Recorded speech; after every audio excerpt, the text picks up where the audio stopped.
بسم الله الرحمن الرحيم سبح اسم ربك الأعلى الذي خلق فسوى والذي قدر فهدى والذي أخرج المرعى فجعله غثاء أحوى سنقرئك فلا تنسى إلا ما شاء الله إنه يعلم الجهر وما يخفى ونيسرك لليسرى فذكر إن نفعت الذكرى سيذكر من السلام عليكم ورحمة الله وبركاته. கண்ணியத்திற்குரிய பெரியோர்களே, தாய்மார்களே, சகோதர சகோதரிகளே, இறைவனிடமிருந்து இறக்கி அருளப்பட்ட இறை செய்தியான திருக்குரான் வசனங்களையும் நபிகள் நாயகம் ஸல்லல்லாஹு அலைஹி வஸல்லம் அவர்களுடைய வழிகாட்டுதல்களையும் மட்டுமே இஸ்லாத்தின் மூல ஆதாரங்களாக எடுத்துக்கொண்டு பல்வேறு மார்க்க பணிகளையும் சமுதாய பணிகளையும் தமிழ்நாடு தௌஹீத் ஜமாத் ஒரு மாநில தலைமையாக, அதன் கீழ் 40க்கும் மேற்பட்ட மாவட்ட நிர்வாகங்களாக, அதன் கீழ் 800க்கும் மேற்பட்ட கிளை நிர்வாகங்களாக, அதன் கீழ் 400க்கும் மேற்பட்ட வழிபாட்டு தலங்களோடு இந்த மார்க்க பணிகளையும் சமுதாய பணிகளையும் நாம் செய்து வருகின்றோம். இந்த மார்க்க பணிகளோடு ஆதரவற்ற முதியோர்களுக்கான அர்-ரஹீம் முதியோர் ஆதரவு இல்லம், ஆதரவற்ற சிறுவர் சிறுமியருக்கான இல்லங்கள், புதிதாக இஸ்லாத்தை ஏற்றுக்கொண்டோருக்கான அழைப்பு மையங்கள் போன்ற சேவை நிறுவனங்களையும் நடத்தி வருகின்றோம். இவ்வளவு பணிகளுக்கு மத்தியிலே அஃதலுல் ஜிஹாதி கலிமத்து ஹக்கின் இந்த சுல்தானின் ஜாயிர், ஜிஹாதில் மிக மகத்துவம் மிக்கது, மிக சிறந்தது அநியாயக்கார அரசனுக்கு முன்னால் நீதியை உண்மையை எடுத்துச் சொல்வது என்று அல்லாஹ்வுடைய தூதரின் பொன்மொழிக்கு ஏற்றவாறு இந்த சமுதாயம் எங்கெல்லாம் பாதிக்கப்படுகிறதோ, இந்த சமுதாயத்தின் குரல்வளை எங்கெல்லாம் நசுக்கப்படுகிறதோ, அங்கே அந்த அநியாயக்காரர்களுக்கு எதிராக ஜனநாயக வழியிலே களமிறங்கக்கூடிய ஒரு பணியையும் இந்த ஜமாத் மேற்கொண்டு வருகிறது. அதிலும் குறிப்பாக இஸ்லாமிய சமுதாயத்தின் இந்தியாவில், தமிழகத்தில் முஸ்லிம்களின் ஜீவாதார கோரிக்கையாக இருக்கின்ற இட ஒதுக்கீடு, கல்வியிலும் வேலை வாய்ப்பிலும் முஸ்லிம்களுக்கு வழங்கப்பட வேண்டிய இட ஒதுக்கீடு பல ஆண்டுகளாக புறக்கணிக்கப்பட்டு வருவதை கண்டித்து கடந்த 20 ஆண்டுகளுக்கு மேலாக போராட்ட களங்களை சந்தித்த இந்த ஜமாத் அல்லாஹ்வுடைய கிருபையினால் கடந்த திமுக ஆட்சியிலே 3.5% இடஒதுக்கீட்டை பெற்றது.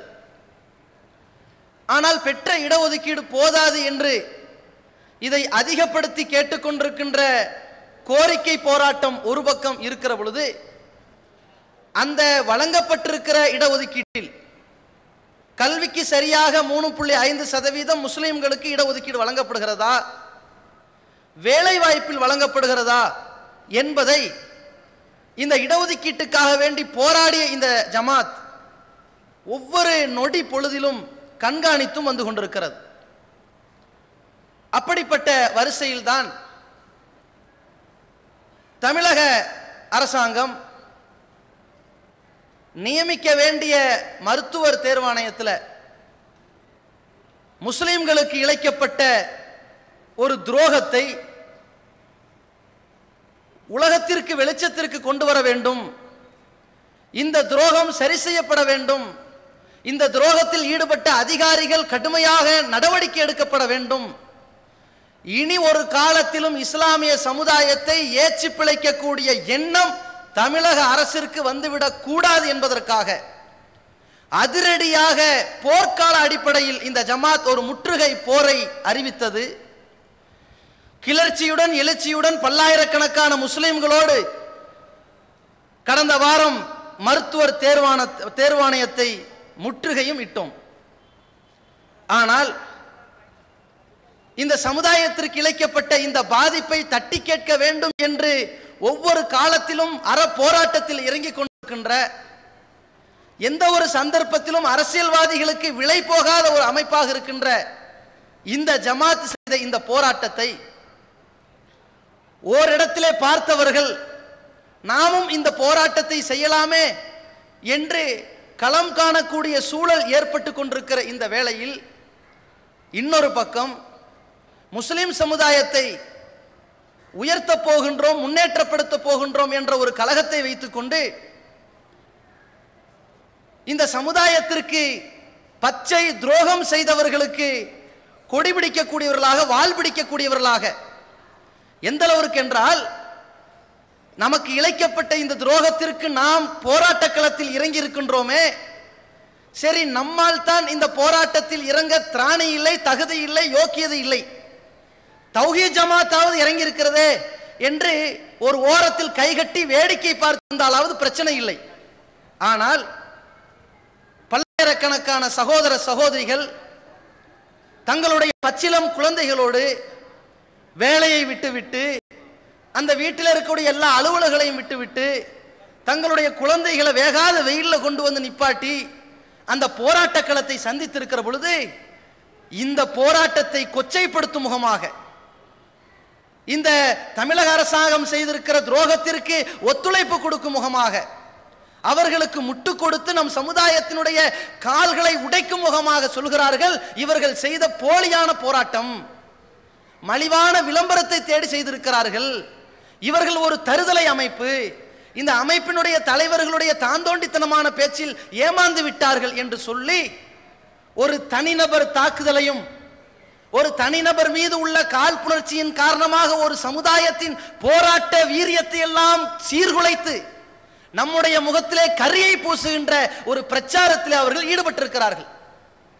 இப்படிப்பட்ட பிரச்சாரத்தில் என்றைக்கு இவர்கள் ஈடுபட்டு விட்டார்களோ, இப்படிப்பட்ட துரோகிகளை, இந்த படுபாவிகளை இந்த சமுதாயத்திற்கு தோலுரைத்து காட்ட வேண்டிய ஒரு நிர்பந்தம் தமிழ்நாடு தௌஹீத் ஜமாத்திற்கு ஏற்பட்டு இருக்கிறது.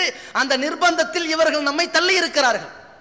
இந்த ஜமாத்தை பொறுத்த வரைக்கும் இருக்கின்ற தாவா பணிகளையும் சமுதாய பணிகளையும் செய்வதற்கே நேரம் பத்தல என்று சொல்லக்கூடிய, போடப்பட்டிருக்கிற நிர்வாகிகள் பத்தல என்று சொல்லக்கூடிய, இருக்கின்ற நிர்வாகிகள் எல்லாம் தங்களுடைய அலுவல்கள் போதவில்லை, அதிகமான வேலைப்பளு இருக்கின்றது என்று ரொம்ப சிரமத்திற்கு உள்ளாக்கப்பட்டிருக்கிற இவ்வளவு காரியங்களுக்கு மத்தியில ஒரு தனி நபரையோ ஒரு அமைப்பையோ விமர்சிப்பதற்கு என்று ஒரு நேரத்தை ஒதுக்குவதற்கு ஒரு காலத்திலையும் இடம் கொடுக்காது இந்த ஜமாத்.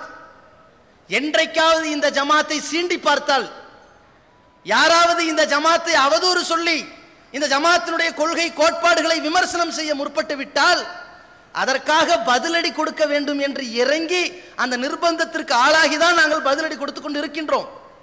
அந்த வரிசையில தான் இவ்வளவு காலத்திலையும் சமுதாயத்தை அடகு வைத்து சட்டசபைக்குள்ளே போனவர்கள், இந்த சமுதாயத்திற்காக எந்தவித நியாயத்தையும் எடுத்துரைக்க வக்கில்லாதவர்கள், வாய் துறந்து பேச திராணியற்றவர்கள், நாம் செய்த போராட்டத்தை என்றைக்கு உதாசீனப்படுத்தி விட்டார்களோ, இந்த சமுதாயத்தினுடைய விழிப்புணர்வை என்னைக்கு வீழ்ச்சி அடைய செய்ய முயற்சித்து விட்டார்களோ, இவர்களுடைய துரோகத்தையும் இவர்களுடைய வண்டவாளங்களை தண்டவாளத்தில் ஏற்ற வேண்டிய நிர்பந்தம் நமக்கு ஏற்பட்டிருக்கிற ஒரே காரணத்தினால் இந்த மாமா கட்சியினுடைய சமுதாய துரோகத்தை அடுக்கடுக்காக உங்களுக்கு எடுத்துச் சொல்கின்றோம். முதல்ல இவர்கள் இன்றைக்கு சட்டமன்றத்தை சந்திப்பதற்கு முன்னால் கடந்த காலத்தில் எப்படி உருவானார்கள் என்ற வரலாற்று சுருக்கம் நாம் அறிந்திருக்க வேண்டும். தமிழகத்திலே முஸ்லிம்களை முன்னேற்றப்படுத்த வேண்டும் என்பதற்காக ஒரு கழகத்தை ஆரம்பித்து அந்த கழகத்திற்கு கொடிபிடித்து முஸ்லிம் சமுதாயத்தினுடைய உணர்வுகளை பிரதிபலிக்கும் முகமாக வாழ்வுரிமை மாநாட்டை நடத்தி அந்த கூட்டத்தையும் அதை அடுத்து வந்த தஞ்சை திணறட்டும் என்று ஒரு அறிவிப்பு கொடுத்து அதில் திரண்ட கூட்டத்தையும் வைத்து அரசியல் பேரம் பேசிய காரணத்தினால் இந்த மக்களை எல்லாம் திரட்டுவதற்காக முழுமூச்சோடு கொள்கை ரீதியான பிரச்சாரம், சமுதாய விழிப்புணர்வு கூட்டங்களில் பங்கெடுத்து இந்த கழகத்தின் ஆணிவேராக இருந்து பாடுபட்ட இந்த அமைப்பாளர் இவரும் இந்த பிஜே என்கின்ற தனி நபரும் அவர் சொல்கின்ற தௌஹீது பிரச்சாரமும் அவர்களுடைய வளர்ச்சிக்கு, அந்த அரசியல் கனவுக்கு முட்டுக்கட்டையாக இருக்கும் காரணத்தினால் இனிமேல் இந்த இடத்தில் இவர்களோடு சகவாசம் வைத்துக் கொள்ளக்கூடாது என்ற முடிவுக்கு வந்தார்கள். அந்த முடிவுக்கு வந்த காரணத்தினால் ஒரு சிட்டிங் பேச்சுவார்த்தை நடக்கிறது. அதில் மிக தெளிவாக ஒரு அறிக்கை எழுதப்படுகிறது. அதில் பிஜே அவர்கள் குறிப்பிடுகிறார்கள், தானும் அதாவது பி ஜெயினுலாப்தீனும் தௌஹீத் ஜமாத் செயல்பாடும் இந்த ஏகத்துவ பிரச்சாரமும் தான் தமுமுகவின் வளர்ச்சிக்கு முட்டுக்கட்டை என்று கருதினால் அடிப்படை உறுப்பினர் உள்ளிட்ட அனைத்து பொறுப்புகளிலிருந்து நான் விலகுகிறேன். இந்த கொள்கையை தலை தூக்கி பிடிக்கிறதுனாலையும் இந்த ஏகத்துவத்தை உயிர் மூச்சா கருதுவதனாலையும் நம்முடைய இந்த எழுச்சி கூட்டத்தினாலும் பிரச்சாரத்தினாலும் தான் உனக்கு முட்டுக்கட்டையா இருக்குன்னு சொன்னா நான் ஒதுங்கிக்கிறேன். இந்த கொள்கை உனக்கு முட்டுக்கட்டையா இருந்தா இந்த கொள்கையை சொல்ற நான் ஒதுங்கிறேன்னு ஒதுங்குகிறார்கள். அதற்கு எப்படா அன்ன காலியாவா தின்ன காலியாகும் என்று எதிர்பார்த்து உடனே கையெழுத்து போட்டது இந்த மாமா கட்சியின் ஜால்ரா நாயகன் தான். அடுத்து என்ன? அல்லாஹ் தன் திருமறை குர்ஆனிலே சொல்கின்றான் அல்லவா, வமயுஷாக்கிகி ரசூல் மிம்பாதி மா தபய்யன லஹுல் ஹுதா வயத்தபி கைர சபீலில் முஃமினீன். யாருக்கு தெளிவான சான்று வந்ததற்கு பிறகு இந்த தூதரை நிராகரித்து விட்டு மூமின்களுடைய பாதை அல்லாத ஏகத்துவ பாதை அல்லாத வேறு வழியில் பின்பற்றி போக ஆரம்பித்து விடுகின்றார்களோ, நு வல்லிஹி மாத்தவல்லா, அவனை போற போக்கில் அனுப்பி விட்டுருவோம். யாரடா தருதலைங்கிறீங்க? ஒன்னத்தான் தருதலையா அனுப்புவோம் அல்லாஹ் சொல்றான். எப்படி தருதலையாக நீங்கள் போவீர்கள் என்று பாருங்கள்.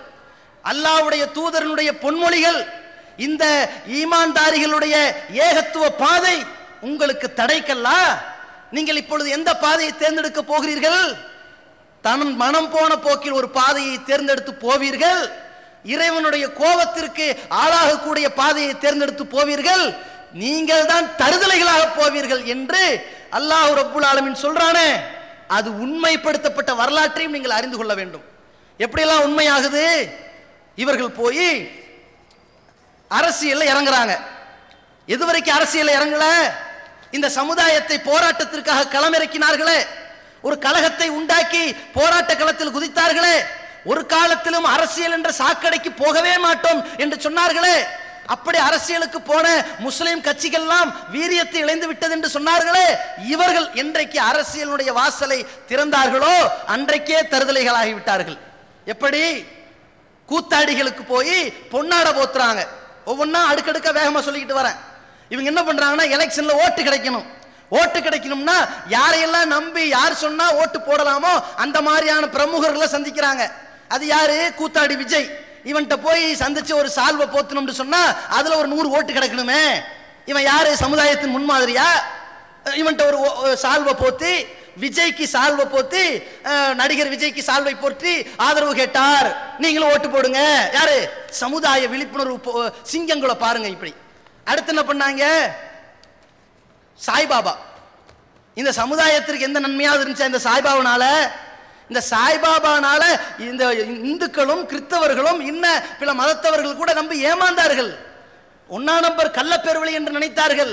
என்னடா இது, எல்லாரையும் வாழ வைக்கிறாங்கன்னா இவன் எப்படி செத்தான்? கடவுளுக்கு ஏண்டா டாக்டர் வரணும்? கடவுளை ஏண்டா வெளிநாட்டு கொண்டு போனாங்க என்று கேலி பேசினார்கள். அப்படிப்பட்ட சாய்பாபாவுக்கு இவர்கள் வருத்தம் தெரிவித்து போஸ்ட் அடிக்கிறாங்க. பல்வேறு சமூக சேவைகள் செய்த, இது மோதிரத்தை காட்டி, அதாவது கையை சுத்தி மோதிரம் வரப்பாரு, சமூக சேவைகள் செய்த ஸ்ரீ சத்திய சாய்பாபா அவர்கள் மரணமடைந்த செய்தி அறிந்து வருந்துகிறோம். யாரு? இந்த மாமா கட்சி. அவர்களின் மறைவால் வாடும் அவர்களுடைய ஆதரவாளர்களுக்கும் அவரை சார்ந்தவர்களுக்கும் எங்களது ஆழ்ந்த ஆறுதலை தெரிவித்துக் கொள்கின்றோம். இப்படிக்கு மாமா கட்சி எப்படி ஓட்டு பொறுக்கிறதுக்கு எதையும் செய்வார்கள், மலத்தையும் சாப்பிடுவார்கள். வரிசையா சொல்றேன் பாருங்க. ஒண்ணா இவர்களுக்கு இந்துக்கள் கொண்டாடக்கூடிய பண்டிகைகள், கிறிஸ்தவர்கள் கொண்டாடக்கூடிய பண்டிகைகள், ஒரு காலத்தில் அதை எதிர்த்து விட்டு இஸ்லாமிய ஆட்சியை உண்டாக்க வேண்டும் இட் இஸ் டூ என்றெல்லாம் சொல்லி ஒரு பிரம்மாண்டமான பிரச்சாரத்தை பெண்ணே அவர்கள். அந்த பாசறையிலிருந்து நான் உருவாக்கப்பட்டேன். நான் எப்படிப்பட்ட பாசறையிலிருந்து வந்தேன் தெரியுமா? என்னை உருவாக்கிய பாசறை எப்படிப்பட்டது தெரியுமா? மௌலானா அபுலாலா அவர் எப்படிப்பட்டவர் தெரியுமா என்றெல்லாம் ஒரு பில்டப் கொடுத்து, நான் தௌஹீதை உயிர் மூச்சாக பேணுபவன், ஒரு காலத்திலையும் சருகி போக மாட்டேன்னு சொல்லிட்டு பேனர் அடிக்கிறாங்க. 2 விரல் அப்படி வச்சுக்கிட்டு பாருங்க அப்படின்னு அடிப்பாங்களே, அந்த போஸ் கொடுத்துக்கிட்டு இனிய தீபாவளி, பக்ரீத் மற்றும் கிறிஸ்துமஸ் நல்வாழ்த்துக்கள். செலவு மிச்சம்ல. பக்ரீத்துக்கு தனியா, ரம்ஜானுக்கு தனியா அடிக்கிறதுக்கு இனிய தீபாவளி, பக்ரீத், கிறிஸ்துமஸ் நல்வாழ்த்துகள் போடுற அடி ஒரே அடியா போட்டாச்சு. அதுக்கப்புறம் என்ன, கிறிஸ்துவ மதம் சார்பாக ஒரு தேரோட்டம் நடத்துறாங்களாம் ராமநாதபுரத்துல, தங்கச்சி மடத்துல. தேரோட்டம் நடத்துறதுக்கு இவர் என்ன பண்றாரு? இவருக்கு என்ன வேலை? அந்த மன்றத்தின் அந்த சட்டமன்ற தொகுதி எம்எல்ஏ வாச்சாரு. அதனால மாமா என்ன பண்றாருன்னு அங்க போயிட்டு கலந்துக்கிறாரு. நானும் சேர்ந்து தேரோட தேரா பின்னாடி போறேன் அப்படின்னு சொல்லி அந்த நிகழ்ச்சியில கூப்பாடு போட்ட கதை இருக்குதே. சமுதாயத்தின் சிங்கங்கள் தௌஹீதின் உயிர் மூச்ச பாருங்க. இந்த தேரோட்டத்தில் கலந்து கொண்டு எப்படின்னு சொன்னா, இவர்களுடைய அந்த சந்தி சிரிக்கிற லட்சணம், ஒரு கிறிஸ்தவ சமுதாயம் இயேசுவை இறைவனுடைய மகன் என்று பிரகடனப்படுத்தக்கூடிய சமுதாயம், அவர்களிடத்தில் அந்த கொள்கை தவறானது என்று தர்க்க ரீதியாக புரிய வைத்துக் கொண்டிருக்கின்ற ஒரு பணியை இந்த ஜமாத்தினுடைய கொள்கை பிரச்சாரமாக செய்கிறது. குர்ஆன்ல இறைவன் எதை பிரச்சாரம் செய்ய சொன்னானோ, யாரிடத்தில் விவாதம் செய்ய சொன்னானோ அந்த வேலையை நாங்க செய்யும் போது, இதே மாமா கட்சியினர் என்ன போஸ்ட் அடித்தார்கள் தெரியுமா? மக்களே, கிறிஸ்துவ அன்பர்களோடு விவாதம் நடத்தி கிறிஸ்துவர்களின் மனம் புண்படும்படி நடந்து கொண்ட இவர்களின் செயலை பார்த்து கிறிஸ்துவ சமுதாயத்தில் நாங்க மன்னிப்பு கேட்கிறோம் என்று இந்த நஜ்ஜாசி மன்னர்ட்ட மக்கத்து காஃபிர்கள் போய் உங்களுக்காக நாங்க இறங்கி வரோம்னு சொல்லி காஃபிரோடு காஃபிரா ஐக்கியமானார்களே, அந்த வேலையை செய்யறாங்க. இவங்க என்ன பண்றாங்கன்னா, இந்த கிறிஸ்துவ தேரோட்டத்தில் போய் கலந்து கொண்டு பல்லிழித்துக் கொண்டு வருகிறார்கள் என்றால் இவங்களுடைய கொள்கை வீரியத்தை பாருங்க. அதுக்கப்புறம் என்ன, யாருக்கெல்லாம் போஸ்ட் அடிச்சா ஓட்டு கிடைக்கும்னு ஆய்வுக்குழு போஸ்ட் அடிச்சிட்டாங்க. அல்டிமேட் அணியினரின் நடத்தும் 1ஆம் ஆண்டு கிரிக்கெட் போட்டி. முதல் பரிசு 2008 ரூபா, 2வது பரிசு 1501 ரூபா. இப்படிக்கு தமுமுக பாலச்செட்டி பாத்திரம் யாரு, நம்ம அஜித் குமாருக்கு அல்டிமேட் அணியினர். நீ மட்டும் விஜய்க்கு போய் சால்வ் போத்துவியா, நாங்க அஜித்துக்கு போடுறோம் பாரு. போட்டி போட்டு நீ வந்து சக்கர் நரகத்தில் விழுவியா, நான் ஜெகன்னத் இந்த நரகத்தில் விழு போறேன்டாண்டு போட்டி போட்டு விழுகிறாங்க. வழிகேட்டை தேர்ந்தெடுத்து ஓடுகிறார்கள். அடுத்து என்ன, கட்சிக்கு போயாச்சுல, கட்சிக்கு போனா என்ன, நாயா பிறந்தா குலைக்கணும், பன்றியா போனா மலத்தை திங்கணும், அரசியலுக்கு போனா அடுத்தவங்க காலில் உழுகணும்ல, செஞ்சிட்டோம்ல. யாரு, மாமா. அவர்களுடைய தேர்தல் பணிக்குழு, மாமா கட்சி தேர்தல் பணிக்குழு அறிவிக்குது பாருங்க, உங்கள் பாதம் தொட்டு கேட்டுக்கொள்கின்றோம், வாக்களிப்பீர், அள்ளி வழங்குவீர். இப்படிக்கு மாமா. எப்படி பெரம்பலூர் சட்டமன்ற தொகுதிக்கு வாக்கு சேகரிக்கிற லட்சணத்தை பாருங்க. இவங்க லட்சணத்தை எல்லாம் ஒவ்வொன்றா நீங்க குறிப்பெடுத்து வைத்துக் கொள்ளுங்கள். அடுத்து என்ன, இவாள் அப்படி 2 கையை போட்டு சிந்தனை சிற்பி காட்டுவார்ல, சைன் எடுக்குப்பி பாருங்க அப்படின்ட்டு. இவர் என்ன பண்றாருன்னு சொன்னா, வாக்காள பெருமக்களே வணக்கம், எந்த நிமிடத்திலாவது யாரையாவது நாங்கள் கைகூப்பி இருக்கிறோமா, வாக்காள பெருமக்களே வணக்கம், ஓட்டு போடுங்க. இப்படிக்கு மாமா கட்சி தேர்தல் பணிக்குழு பாருங்க. அடுத்து என்ன, இவர்கள் அறிவிப்பு செய்கிறாராம், எந்த நேரத்திலும் அரசியல்ல வந்து ஓட்டு பெறுவதற்கு சில அணுகுமுறைகள் இருக்கிறது, சில விதிமுறைகள் இருக்கிறது, தனித்தன்மைகள் இருக்கிறது. நாங்கள் எப்படி ஓட்டு பெருக்குவோம் தெரியுமா, யாரிடத்திலும் லஞ்சம் வாங்க மாட்டோம், லஞ்சம் வாங்குவது பெரும் குற்றம். அதே போல யாராவது சால்வை போத்தினார்கள் என்றால் அது ஏற்றுக்கொள்ளக்கூடாது. ஏன் தெரியுமா, சால்வை போத்துறான்னு சொன்னா ஒரு ஈரச்சாக்கில் கோழி அமுத்துறதுக்கு சமம். அது மாதிரி நாங்கள் ஏமாந்து விட மாட்டோம், யாரையும் போய் சால்வையும் போத்த மாட்டோம்னு சொல்லிட்டு விஜய்க்கு போய் சால்வை போத்தினாங்கல்ல, அடுத்த நாள்னா நம்ம மாமாவுக்கு மச்சானுக்கு சேர்ந்து சால்வையை போத்திட்டாங்க. ஈண்டு பள்ளி யாரு, நம்ம மாமா கட்சி ஜால்ரா மன்னனுக்கு ஒரு சால்வை, அவருக்கு பக்கத்துல நம்ம வாரியத்தை வாங்கி வீரியத்தில் இருந்தாரே, அவர்கள் சொன்னார்கள், வாரியத்தை வாங்கினோம் பெற்றோம், ஜெயலலிதா இந்த சமுதாயத்திற்கு துரோகம் செய்தார்கள் அப்படி பேசுவார்ல, அவருக்கு ஒரு சால்வை. யாரெல்லாம் வாயத்துறை எல்லாருக்கும் சால்வை போத்துட்டாங்க, அதையும் ஏத்துக்கிட்டு வந்துட்டாங்க. அடுத்து என்ன, சீரணி விலைவாசி கூடி போச்சுல, நம்ம ஃபித்ராவுக்கு தான் 250 ரூபா போடுவோம். இவங்க என்னடான்னு கேட்டா தௌஹீதின் உயிர் மூச்சு. இந்த வருடத்து ரபியுல் அவ்வல் சீரணி ரூபாய். மௌலித் ஓதணும்ல, அல்லாஹ்வுடைய தூதருக்கு மௌலித் ஓதுற கலாச்சாரத்தை எதிர்த்த ஒரு கூட்டம், அப்படிப்பட்ட ஒரு கூட்டத்தில் இருந்தவர்கள் எந்த பாசறையிலிருந்து வெளிவந்தார்களோ எங்க விழுந்திருக்கிறாங்கன்னு பாருங்க. இந்த வருடம் ரூபாய் 250 என தீர்மானிக்கப்பட்டது அப்படின்னு சொல்லி இப்படிக்கு யாரு, நம்ம மாமாக்கா அப்படின்னு போட்டு வச்சிருக்கிறார்கள். அதுக்கப்புறம் என்ன, கூட்டுதுவா.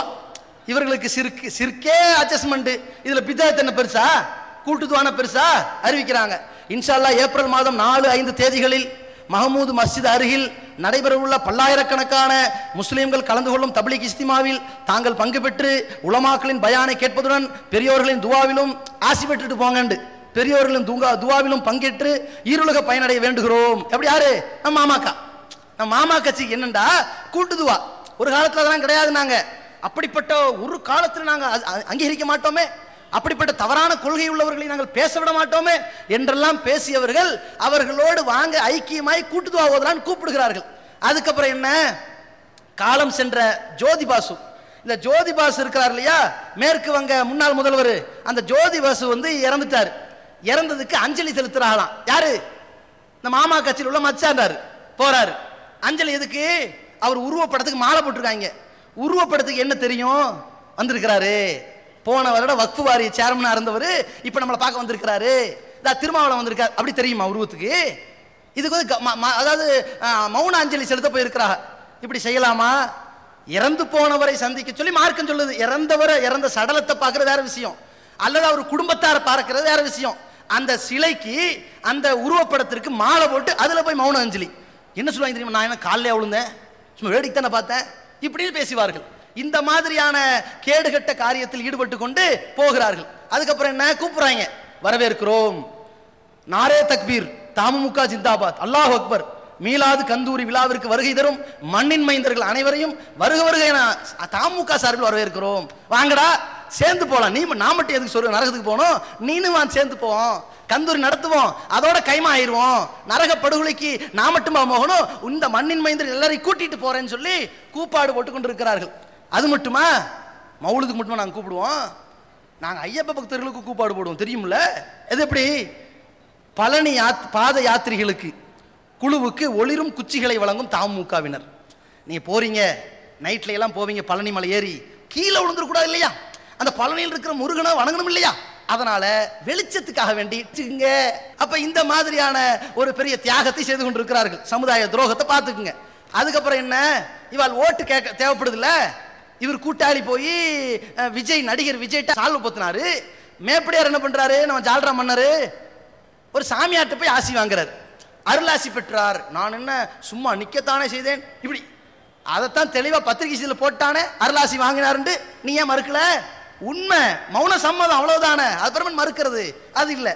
அதுக்கப்புறம் என்ன, கன்னி பீவி தர்காவில் 2ஆம் ஆண்டு கந்தூரி விழா வாங்க, நரக படுகொலையில லானல்லாஹுல் யஹூதவன் நசாரா இத்தகது குபூர் அன்பியாயி மசாஜிதா, யூத கிறிஸ்தவர்களை, யஹூதி நசாராக்களை அல்லாஹ் நாசமாக்கட்டும், அவர்கள் தங்கள் நபிமாரின் அடக்கஸ்தலத்தை வணக்கஸ்தலம் ஆக்கிட்டாங்க, எனவே தர்காவுக்கு போகக்கூடாதுன்னு சொன்னமே.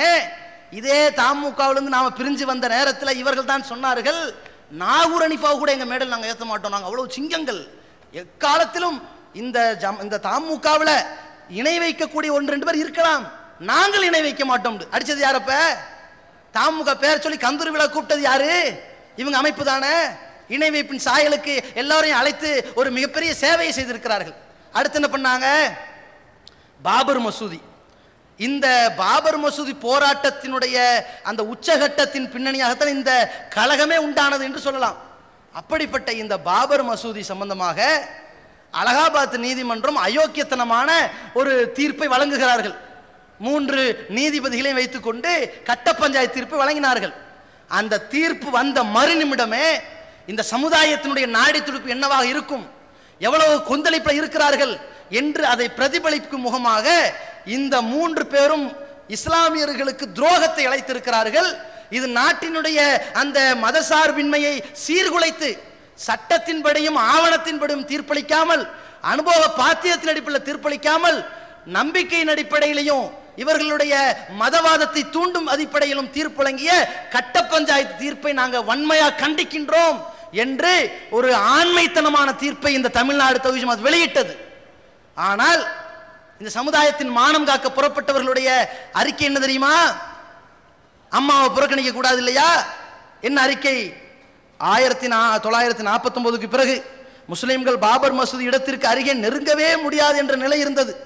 இப்போது அதில் முஸ்லிம்களுக்கும் பங்கு இருக்கிறது என்று தீர்ப்பு கூறப்பட்டதில் இருந்து அந்த இடம் முஸ்லிம்களுக்கு சொந்தமானது என்று தெரிகிறது. வேற டாக்குமெண்டே இல்லை போல இருக்கு. பாபர் மசூதி முஸ்லிம்களுக்குரிய இடம்னு 1400 ஆண்டுகளாக இருக்கக்கூடிய ஆதாரம் வேண்டாமா? இப்ப தீர்ப்புல தான் தெரிந்தது. நீதியின் முதல் படிதான். எனவே நாங்கள் ஏற்கனவே கூறியபடி இப்போதைக்கு இந்த தீர்ப்பை ஏற்கின்றோம். சமுதாய போராளிகள் அப்படியே அடகு வச்சிட்டாங்க பார்த்தீங்களா? ஒரு அறிக்கை கூட சமுதாயத்தில் ஒரு ஆண்மைத்தனமாக விட வக்கில்லாத இந்த கூறுகட்டவர்கள் இப்படியெல்லாம் மக்களை ஏமாத்தி என்றைக்கு இந்த தௌஹீது முட்டுக்கட்டை என்று போனார்களோ அன்றைக்கே தருதலைகளாக தடம்புரண்டு இணை வைப்பின் பக்கமும் சீர்கேட்டின் உச்சகட்டத்திலும் கூத்தாடிகளுடைய அந்த தலைமையிலும் போனவர்கள் அரசியலில் உள்ளே புகுந்து சில சீட்டுகளை வாங்கி உள்ள போய் உட்கார்ந்துட்டாங்க. சரி, அதை விடுவோம், இதெல்லாம் ஒரு பக்கம் இருக்கட்டும். இதுக்கப்புறம் என்ன பண்ணாங்க? சரி, நீ சீட்டை வாங்கிட்டு உள்ள போனீல, இதனால உனக்கு சம்பளம் கிடைக்குது, நல்லா ஜாலியா இருக்கப்போ அதை வச்சுட்டு போ, உதவி செய்யாட்டி பரவாயில்ல, இந்த சமுதாயத்தின் பேரை சொல்லி இந்த சமுதாயத்தை அடகு வச்சு இந்த சமுதாயத்தின் மான மரியாதையெல்லாம் கப்பலேத்தி உதவி செய்யாட்டி பரவாயில்ல, உபத்திரமாக செய்யாம இருக்கணுமா இல்லையா? இவங்க எந்த அளவிற்கு கேவலப்பட்டு மொத்தத்தில் இவர் பேர் முஸ்லீமா இருக்கிற காரணத்தினால, இவர் ஒரு முஸ்லீம் சமுதாய பெயர் தாங்கியா இருக்கிற காரணத்தினால இந்த முஸ்லீம் சமுதாயத்திலேயே ஒரு சாபக்கேடா இருக்கிறாரே என்று மக்கள் கேவலப்படுகிற வருத்தப்படுகிற அளவிற்கு இவர்களுடைய ஒவ்வொரு செயலும் இருப்பதை பார்க்கின்றோம். எப்படி சட்டமன்றத்தில் ஒரு ஜனாசா, நாங்கள் சில சகோதரர்கள் ஒன்னே சில சகோதரர்கள் நினைக்கலாம், என்னடா ஜனாசாங்கிறாங்க, அவர் பேசுறத பார்க்குறோம், அவர் நடக்கிறத பார்க்குறோம், அவர் போறது வரதெல்லாம் பார்க்குறோம், ஜனாசான்ட்டாங்களே அப்படின்னு நினைக்கலாம். நன்றாக புரிந்து கொள்ள வேண்டும். ஒரு இலக்கியமா சொல்றது அதுக்கு ஒரு பின்னணி இருக்குது, சரியா?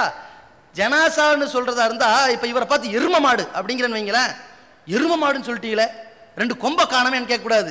எரும மாட்டுக்கு எப்படி சூடு இல்லையோ சொரணை இல்லையோ மழை பெஞ்சாலும் அசையாதோ அது மாதிரி இவர் அசைய மாட்டாரு என்று அர்த்தம், சரிங்களா?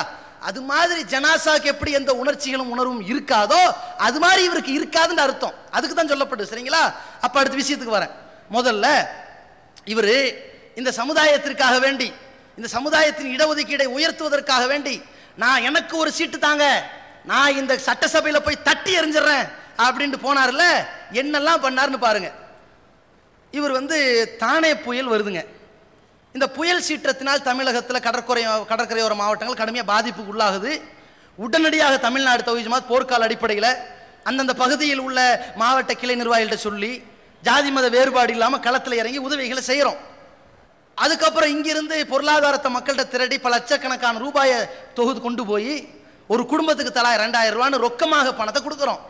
எப்போ 2-3 நாட்கள் இது நடக்குது. ஆனால் ஆளுங்கட்சியினுடைய பினாமியாக பத்திரிகை நடத்துபவர்கள் கூட தெளிவாக எழுதுகிறார்கள்.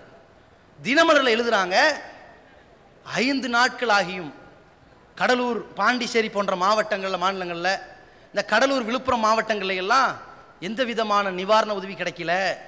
மக்கள் அல்லோல் பட்டு கிடக்கிறாங்க, கஷ்டப்பட்டு கிடக்கிறாங்க. 5 நாள் ஆகி இன்னைக்கு கரண்ட் கட்டாயி அந்த கரண்ட் கிடைக்கல, மக்கள் இருட்டில் கிடக்கிறாங்க, தமிழக அரசின் மீது கொதிப்பில் கிடக்கிறாங்க என்று வன்மையாக கண்டிச்சு ஒரு ஆர்டிகல் எழுதுறாங்க. இந்த நேரத்தில் தான் இந்த ஜமாத் உதவி களத்தில் இறங்குது, ஒரு மனிதநேயத்தை செயல்வடித்தில் காட்டுது. ஆனால் இவங்க என்னன்னு கேட்டா, இவங்க சமுதாய பணியெல்லாம் செய்ய மாட்டாங்க, அது ஒரு விஷயம். சரி, சமுதாய பணி செய்யாட்டியும் இந்த தமிழக அரசாங்கம் அதிகமாக இந்த கடலோர பகுதியில் இந்த புயலால் பாதிக்கப்பட்ட முஸ்லிம் சமுதாயத்திற்கு ஏதாவது இழப்பீடுகள் கொடுத்தீர்களான்னு கேட்டார்களா? மூச்சு விடல. சரி, மூச்சு விடாட்டி பரவாயில்ல, நீ மையத்தை விட்டு. என்ன செஞ்சார்கள் தெரியுமா? ஒருபடி மேலே போய் புகழ்றாங்களாம். என்ன மாதிரி புகழ்ச்சி? அந்த ஆளுங்கட்சியினுடைய எம்எல்ஏக்கெல்லாம் ஆச்சரியப்பட்டு, என்னடா இது, நாம கூட இந்த அளவுக்கு புகழ்ந்தது இல்லையடா, நாம கூட இந்த அளவுக்கு வர மீறி பேசுனது கிடையாது, நமக்கே பாடம் சொல்லி தர மாதிரி பேசுறாங்கன்னு சொல்லி ஆச்சரியப்படுற அளவிற்கு இவங்க புகழ்றாங்க. எப்படி புகழ்றாங்க? அம்மா அவர்கள் தானே புயலிலே செய்த உதவி எப்படிப்பட்டதாக இருந்தது தெரியுமா? அவர்கள் அள்ளி வழங்கிய நிவாரணங்களை பார்த்து மற்ற மாவட்டத்துக்காரர்களாம் பொங்கெழுந்து எங்கள் மாவட்டத்திற்கும் தானே புயல் வரக்கூடாதா என்று ஏங்குகிற அளவில். எந்த மடைனாவது கேட்பானா? ஒருத்தருக்கு எய்ட்ஸ் வந்துருச்சுங்க, அம்மா ஒரு 10,000 கொடுத்துட்டாங்க, இவாள் எப்படி புகழ் வருது தெரியுமா? அம்மா அவர்கள் இந்த எய்ட்ஸ் நோயாளிக்கு செய்த உதவி எப்படி தெரியுமா? எல்லா மக்களும் எங்களுக்கும் எய்ட்ஸ் வரக்கூடாதா என்று ஏங்குற மாதிரி இருந்தது. இப்படி சொல்ற மாதிரி சொல்றீங்களே, கூறு இருக்குதா? கொஞ்சமாவது விளங்கி பேசுறோம் அறிவு இருக்குதா? முன்னாடி மேஜையில் உட்கார வச்சுட்டாங்கன்னா எதையும் பேசிடலாமா? இதை போய் ஒரு மேடல ஒரு பெருமையா சொல்றாரு. அங்கதான் மேட்ரு, அதுதான் இத்தனை அடுக்கிறோம். உங்களுக்கு பெருமையா சொல்றாரு, மக்களே நான் தானே புயலிலே பேசியது குறித்து விமர்சனம் செய்கிறார்கள், ஆனால் சச்சின் டெண்டுல்கர் அவரை நான் பாராட்டுகிறேன். இடையில ஒரு பாராட்டு வேற, அவர்கிட்ட ஓட்டு வாங்கணும்ல, பாராட்டுகிறேன். 99 சதம் அடித்தார்.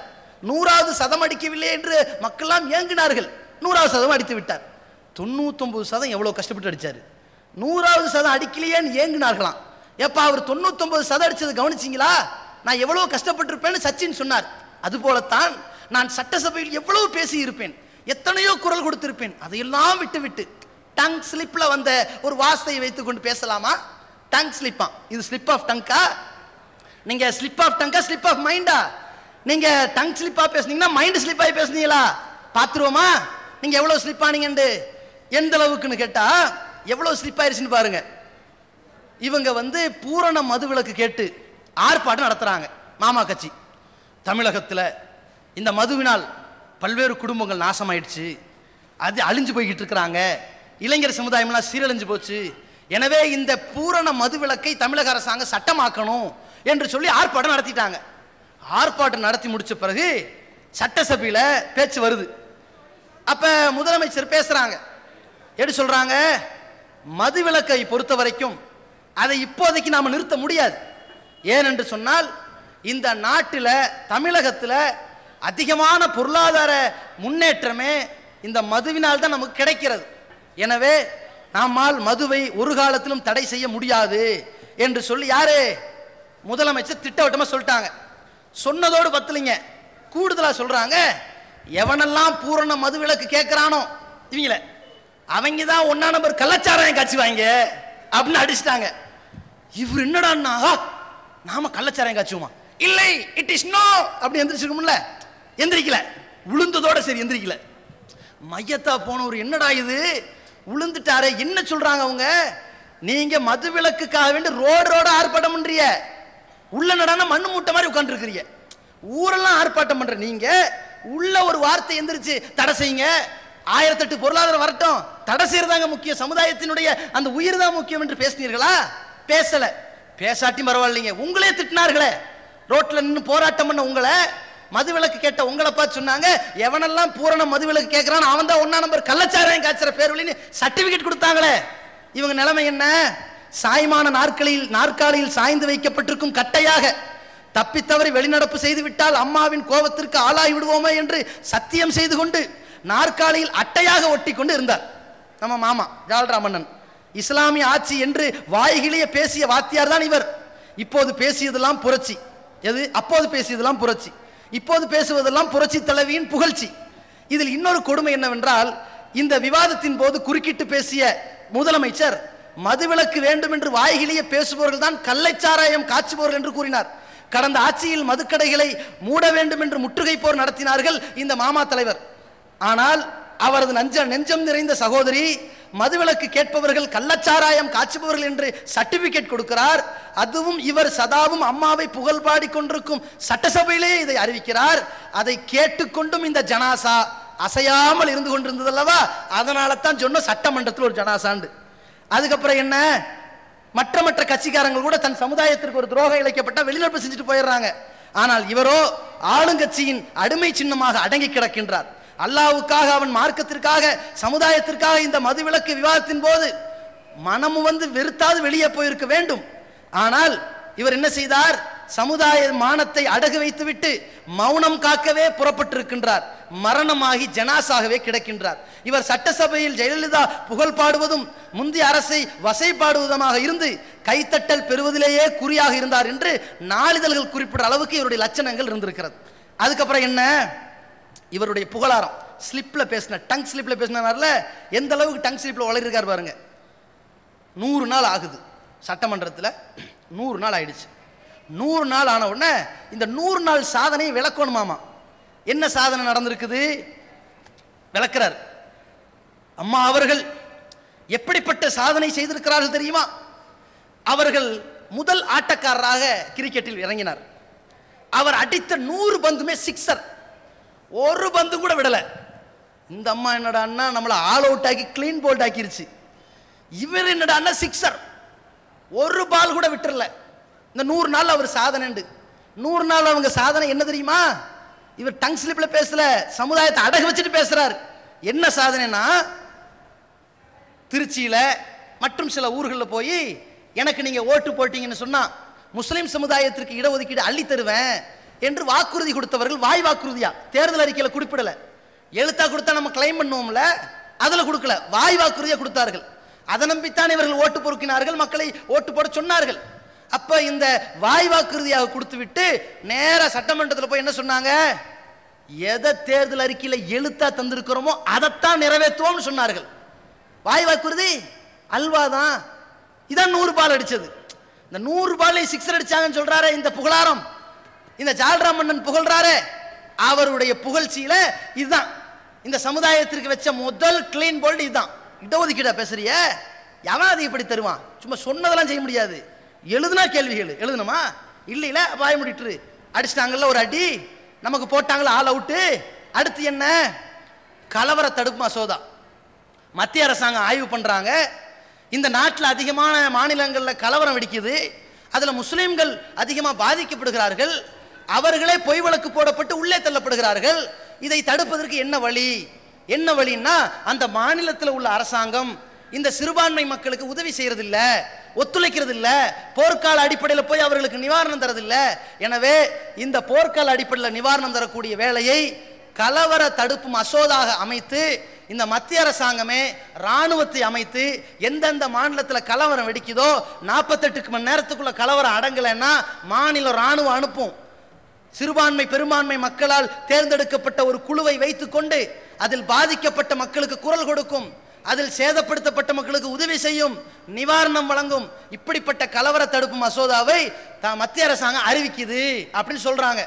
முஸ்லிம்களுக்கு பெரும் மகிழ்ச்சி. அப்பாடா, நரேந்திர மோடியினுடைய நரவேட்டைக்கு ஒரு முடிவு கிடைச்சிருச்சு. அவனுடைய குஜராத்தினுடைய மாநிலத்தில் அவனுடைய ஆட்டத்தின் காரணத்தினால்தான் முஸ்லிம் சமுதாயம் சின்னாபின்னமானார்கள். இப்ப மத்திய அரசாங்கம் ராணுவத்தை உள்ள அமைச்சிட்டா அனுப்பிட்டா நமக்கு தப்பிச்சிருவோம், இனி மத்திய அரசாங்கம் நாட்டு மாநிலத்தில் கையில் எடுத்துக்குவாங்க, இது மாதிரியான கலவர தடுப்பு மசோதா நமக்கு தேவை என்று ஆர்வத்தோடு அதை ஆரவாரமாக வரவேற்று கொண்டு இருந்தால் அந்த தடுப்பு மசோதாவுக்கு சில மாநிலங்கள் தடை விதிக்குது. மத்திய அரசாங்கம் ராணுவ தடுப்பியா, முஸ்லீம்களை காப்பாத்திருவியா, பாத்துருவோமா என்று நரேந்திர மோடி முதல் எதிர்ப்பு விதிக்கிறான். அந்த எதிர்ப்பை தொடர்ந்து நரேந்திர மோடியின் சகோதரி ஜெயலலிதாவும் எதிர்க்கிறார். இந்த முஸ்லிம் சமுதாயத்தினுடைய ஒரு சின்ன ஒரு மருந்தையும் தட்டி பறிக்கின்ற ஒரு வேலையாக இந்த கலவர தடுப்பு மசோதாவை எதிர்த்தாரே, இதுதான் இவர் 100 பால் அடிச்ச சிக்ஸர், இதுதான் இந்த ஜவாஹிருல்லா ஜால்ரா தட்டி கொண்டு பேசுகின்ற பிரச்சாரம். பார்த்தீர்களா? அடுத்து என்ன, நரேந்திர மோடி நாட்டை ரணமாக்கி இஸ்லாமிய சமுதாயத்தை சின்னாமின்னமாக்கி நரவேட்டையாடிய இந்த மோடி உலக சமாதானத்துக்கு உண்ணாவிரதம் இருக்கிறானா. எப்படி பாருங்க, இந்த உண்ணாவிரதம் இருக்கிறதுக்கு தகுதியற்ற இந்த காட்டு மிராண்டி உண்ணாவிரதம் இருக்க போறான். அந்த உண்ணாவிரதத்திற்கு அதிமுக தன் சார்பில் 2 அமைச்சர்களை அனுப்பி வைத்தார்கள். இந்த அமைச்சர்களை அனுப்பி வைத்த இந்த அறிவிப்பு வெளியிட்டார்களே, இந்த 100 நாள் சாதனையில் அதுவும் ஒண்ணுதானே, அதான் உன் பார்வையில் சிக்ஸரா? அதை நீ ஏன் எதிர்க்கல? அது இந்த சமுதாயத்துக்கு ஏற்பட்ட இன்னொரு அடி.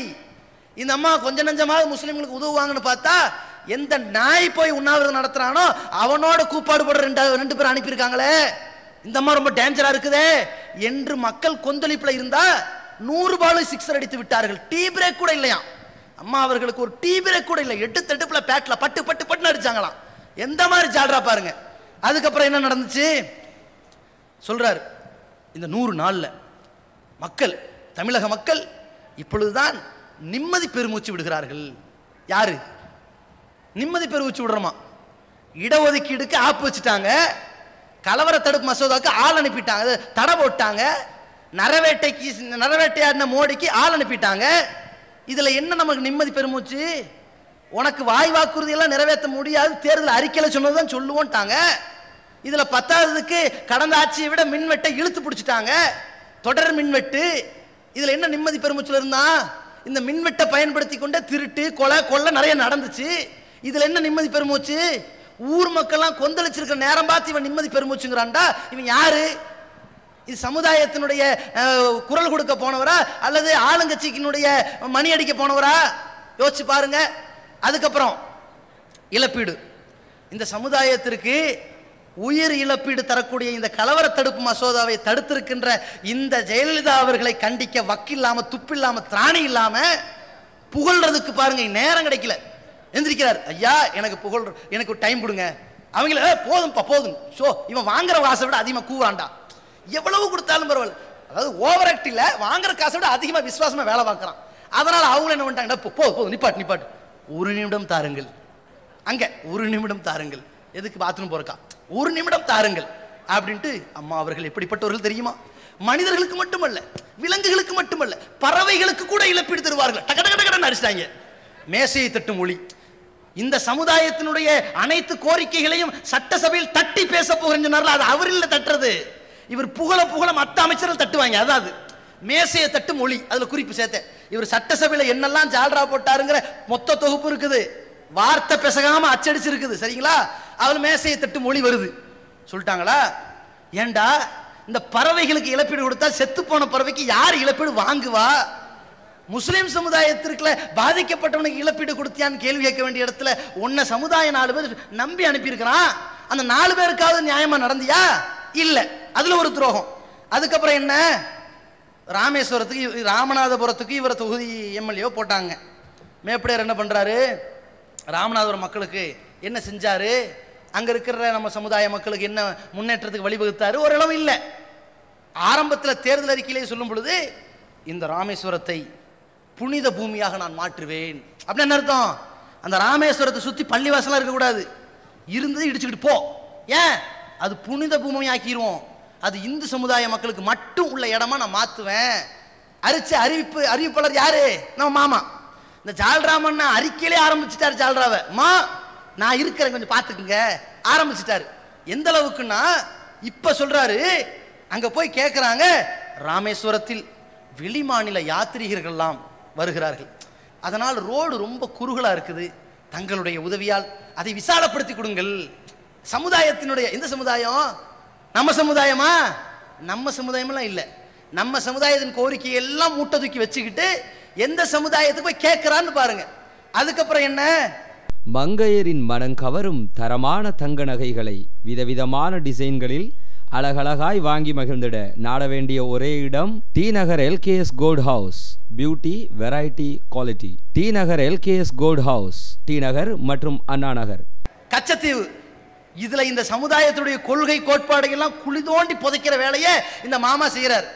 கச்சத்தீவுல புனித அந்தோணியார் கோயில் இருக்குது. அது எப்படி புனிதமாச்சு? இவருக்கு ஆயிடுச்சு.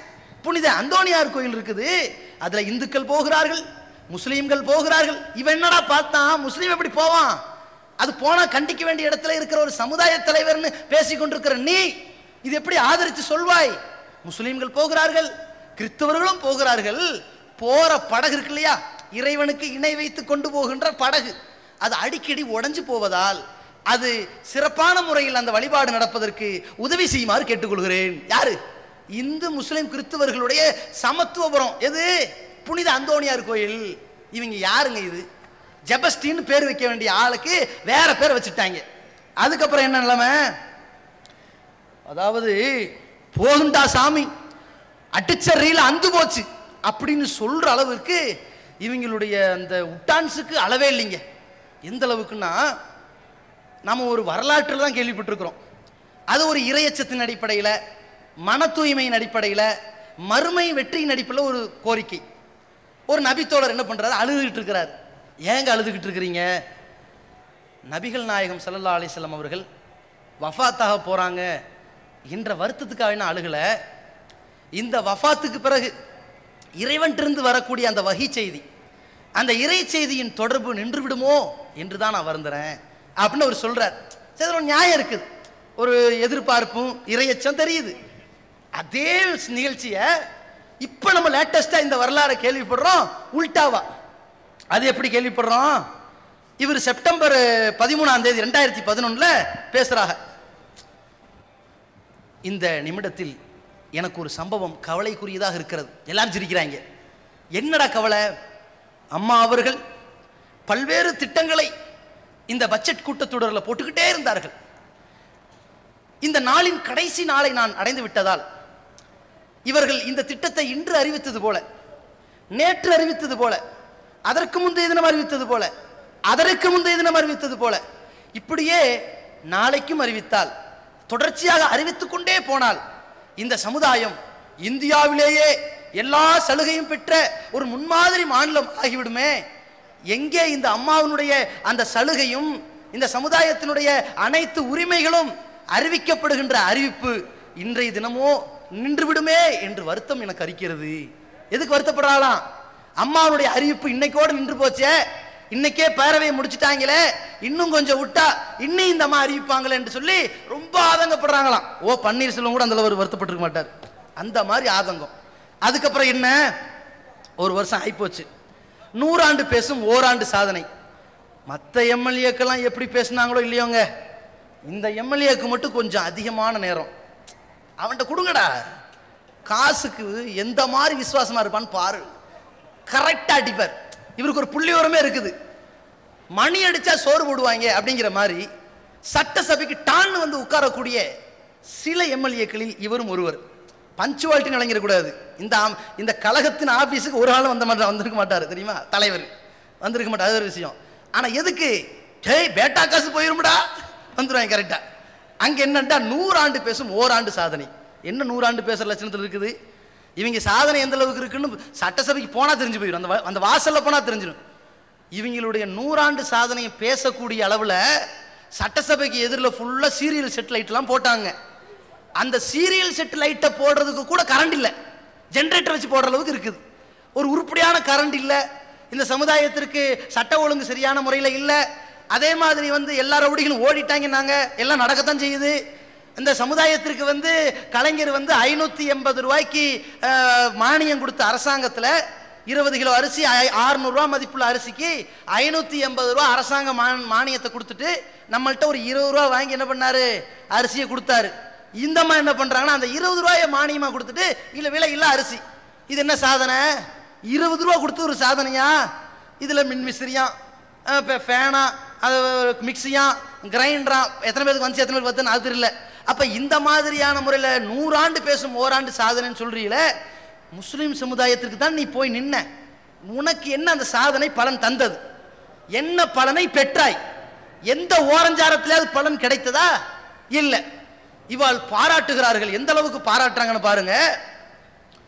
அம்மா அவர்கள் சீனாவிற்கு 2 முக்கியமான கோயில்களுக்கு இந்துக்கள் செல்வதற்காக வேண்டி மானியம் வழங்கி இருக்கிறார்கள். ரொம்ப நாட்டுக்கு ரொம்ப முக்கியமான செய்தி. அதே போல ஜெருசலத்திற்கு கிறிஸ்தவர்கள் செல்வதற்கு மானியம் வழங்கி இருக்கிறார்கள். இதையெல்லாம் பார்த்தால் இந்தியாவிலேயே ஒரு மதச்சார்பின்மை மிக்க ஒரு மாநிலம் தமிழகம் என்று நான் நன்றியை தெரிவித்துக் கொள்கிறேன், பாராட்டுகளை தெரிவித்துக் கொள்கிறேன். இந்த சமுதாயம் எக்கேடு கெட்டு போனாலுங்க நமக்கு அந்த அன்னைக்கு போறதுல ஏதாவது வயிறு நிறைய சோறு கிடைக்குதா? வாய் கிளிய பேசினா வயிறு நிறைய நிறைப்பாங்க, சோறு போடுவாங்க. அந்த விசுவாசத்துக்கு வேலை பார்க்கிறார். அதுக்கப்புறம் என்ன நிலைமை? இவருடைய ஜால்ரா தாங்க முடியாம நாம இவ்வளவு செய்திகளை சொல்றோம் இல்லையா, சட்டமன்றத்தில் இப்படி வளர்றாரு, அப்படி வளர்னாரு, இப்படிலாம் பண்ணிட்டாரு, அம்மாவை குளிர் காயிற மாதிரி இப்படிலாம் பேசினாருண்டு, இப்படி எல்லாம் சொல்லி இந்த 100 ஆண்டு சாதனையில ஒரு கட்டத்தில் அறிவிக்கிறார். இவர் அறிவிக்கக்கூடிய அந்த ஃப்ளோ இருக்குல்ல மாடி, இவர் அந்த நான் டங் ஸ்லிப்ல பேசிடுவேன்னு சொல்லுவாங்கல்ல, எல்லாம் 1 நம்பர் ஃப்ராடு வேலைங்க. எழுதி அத்தனை பிரிண்ட் ஆகி வாசிக்கிறதா வேலை. இது டங் ஸ்லிப் எல்லாம் கிடையாது, மைண்ட் ஸ்லிப் ஆயிருச்சு. வாசிக்கிறாரு ஊனின்றி உறக்கமின்றி இரும்பு மங்கை ஜெயலலிதா அவர்கள் இந்த சமுதாயத்திற்கு அள்ளி கொடுத்து கொண்டிருக்கிறார்கள். என்னடா இது, இந்த அம்மா இன்னைக்கு உறங்காம இருந்துச்சு, ஊன் இல்லாம உறக்கம் இல்லாம வீரமங்கை ஜெயலலிதா அவர்கள் இஸ்லாமிய சமுதாயத்தை என்ன பண்ணுச்சு? அது ஒண்ணும் பண்ணல. ஆனா அப்படி புகழாரம், அப்படி இவர் புகழும் போது அப்படி ஃப்ளோ பாருங்க, எல்லாரும் மேசையை தட்டுறாங்க.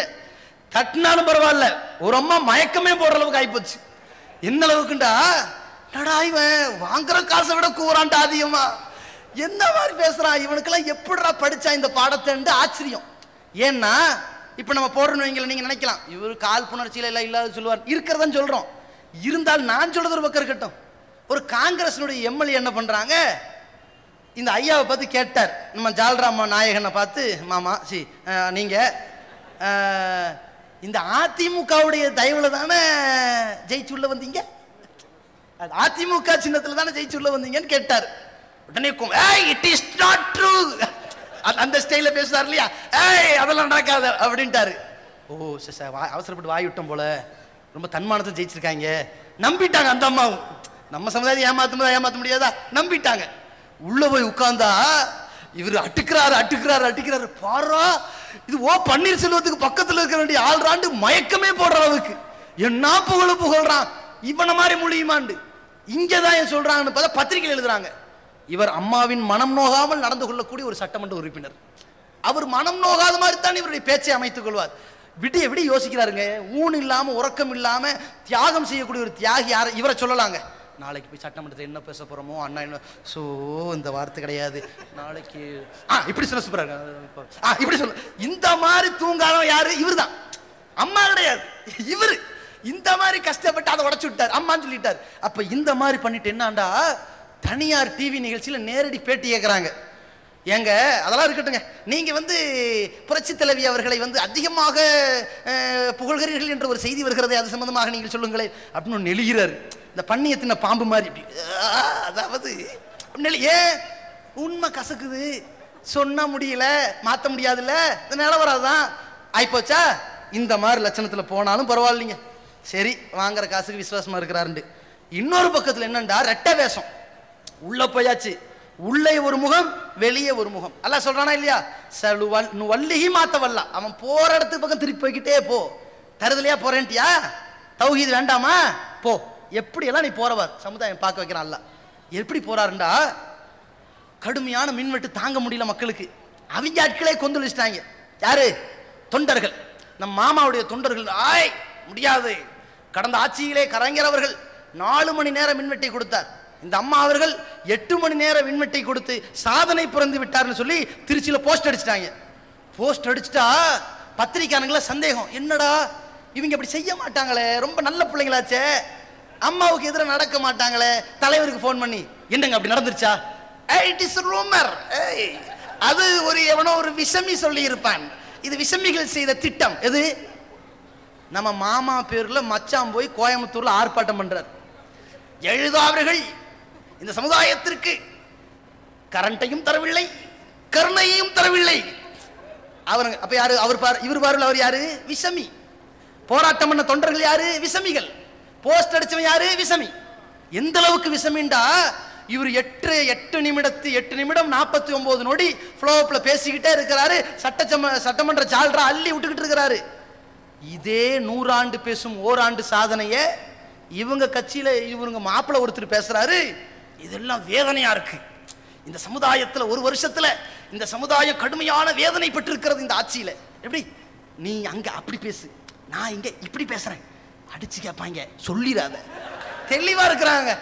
இது மாதிரி சுப்ஹானல்லாஹ், இவங்கெல்லாம் இப்படி வரலாற்று சரித்திரத்துல ஒரு முஸ்லீம் எம்எல்ஏ இப்படி இருந்தது இல்லைங்க, அந்த மாதிரி இருந்திருக்கிறாங்க. அதுக்கப்புறம் என்னன்னு கேட்டா, இந்த ஆடு நினையுதுன்னு ஓனாய் அழுத கதை மாதிரி விடுதலை புலிகள் யாரு? இந்த விடுதலை புலிகள் இலங்கையில பண்ண சேட்டைகள் என்ன? முஸ்லிம் சமுதாயம் அந்த காத்தாங்குடியில தொழுது கொண்டிருக்கின்ற பொழுது விடுதலை புலிகள் அந்த தொழுது கொண்டிருக்கின்ற நம் சமுதாய மக்களை ருக்குவில் இருக்கும்போது, சஜிதாவில் இருக்கும்போது சுட்டி பொசுக்கி நாசமாக்கினார்களே. இப்படிப்பட்ட ஒரு குரோத செயலில் ஈடுபட்டவர்கள் அந்த கூட்டத்தாருக்கு ஆதரவு தெரிவிக்கிற வேலை உனக்கு என்ன இருக்குது? அதற்கு ஆதரவு தெரிவித்த சீமானை சட்டமன்றத்தில் புகழக்கூடிய வேலை உனக்கு என்ன? அவரை வச்சு மேடை போட்டு பேசுற, அந்த விடுதலை புலிக்கு எதிரான தீர்மானத்தை வாசித்த ஜெயலலிதாவை வீரமங்கைங்கிற எந்த விடுதலை புலி? இஸ்லாமிய சமுதாயத்தை காத்தாங்குடியில் கருவறுத்து ஒரு நாள்ல ஊரை காலி பண்ணுங்க இருக்கிற வீட்டை எல்லாம் விட்டு விரட்டி அடித்தார்களே, அந்த முஸ்லிம் சமுதாயத்தை கொன்றளித்த இந்த கூட்டத்தை ஆதரித்த ஜெயலலிதாவுக்கு வீரமங்கை பட்டம் கொடுக்கிற நீ யார்? இந்த சமுதாயத்திற்கு உன்னுடைய பங்கு என்ன? யோசிச்சு பாருங்க. அட நம்ம ஒருத்தனை ஆதரிக்கிறோம், ஒருத்தனுக்கு ஜால்ரா போடுறோம்னா இதுல நம் சமுதாயம் எப்படி செத்து மடிஞ்சுக்கிட்டு இருக்கான்னு சிந்திக்க வேண்டாம்? இங்க பாருங்க எந்த அளவுக்குண்டா, ஒரு நாட்டின் பிரதமரை குண்டு வச்சு கொள்றாங்க, அவர்களுக்கு தூக்கு தண்டனை கொடுத்தாகணும்னு பேசப்படுது. இந்த பேரறிவாளன் சாந்தன் முருகன் பஞ்சாயத்துல மரண தண்டனையை ஒழிக்கணும்னு ஒரு கருத்தரங்கம் நடக்குது.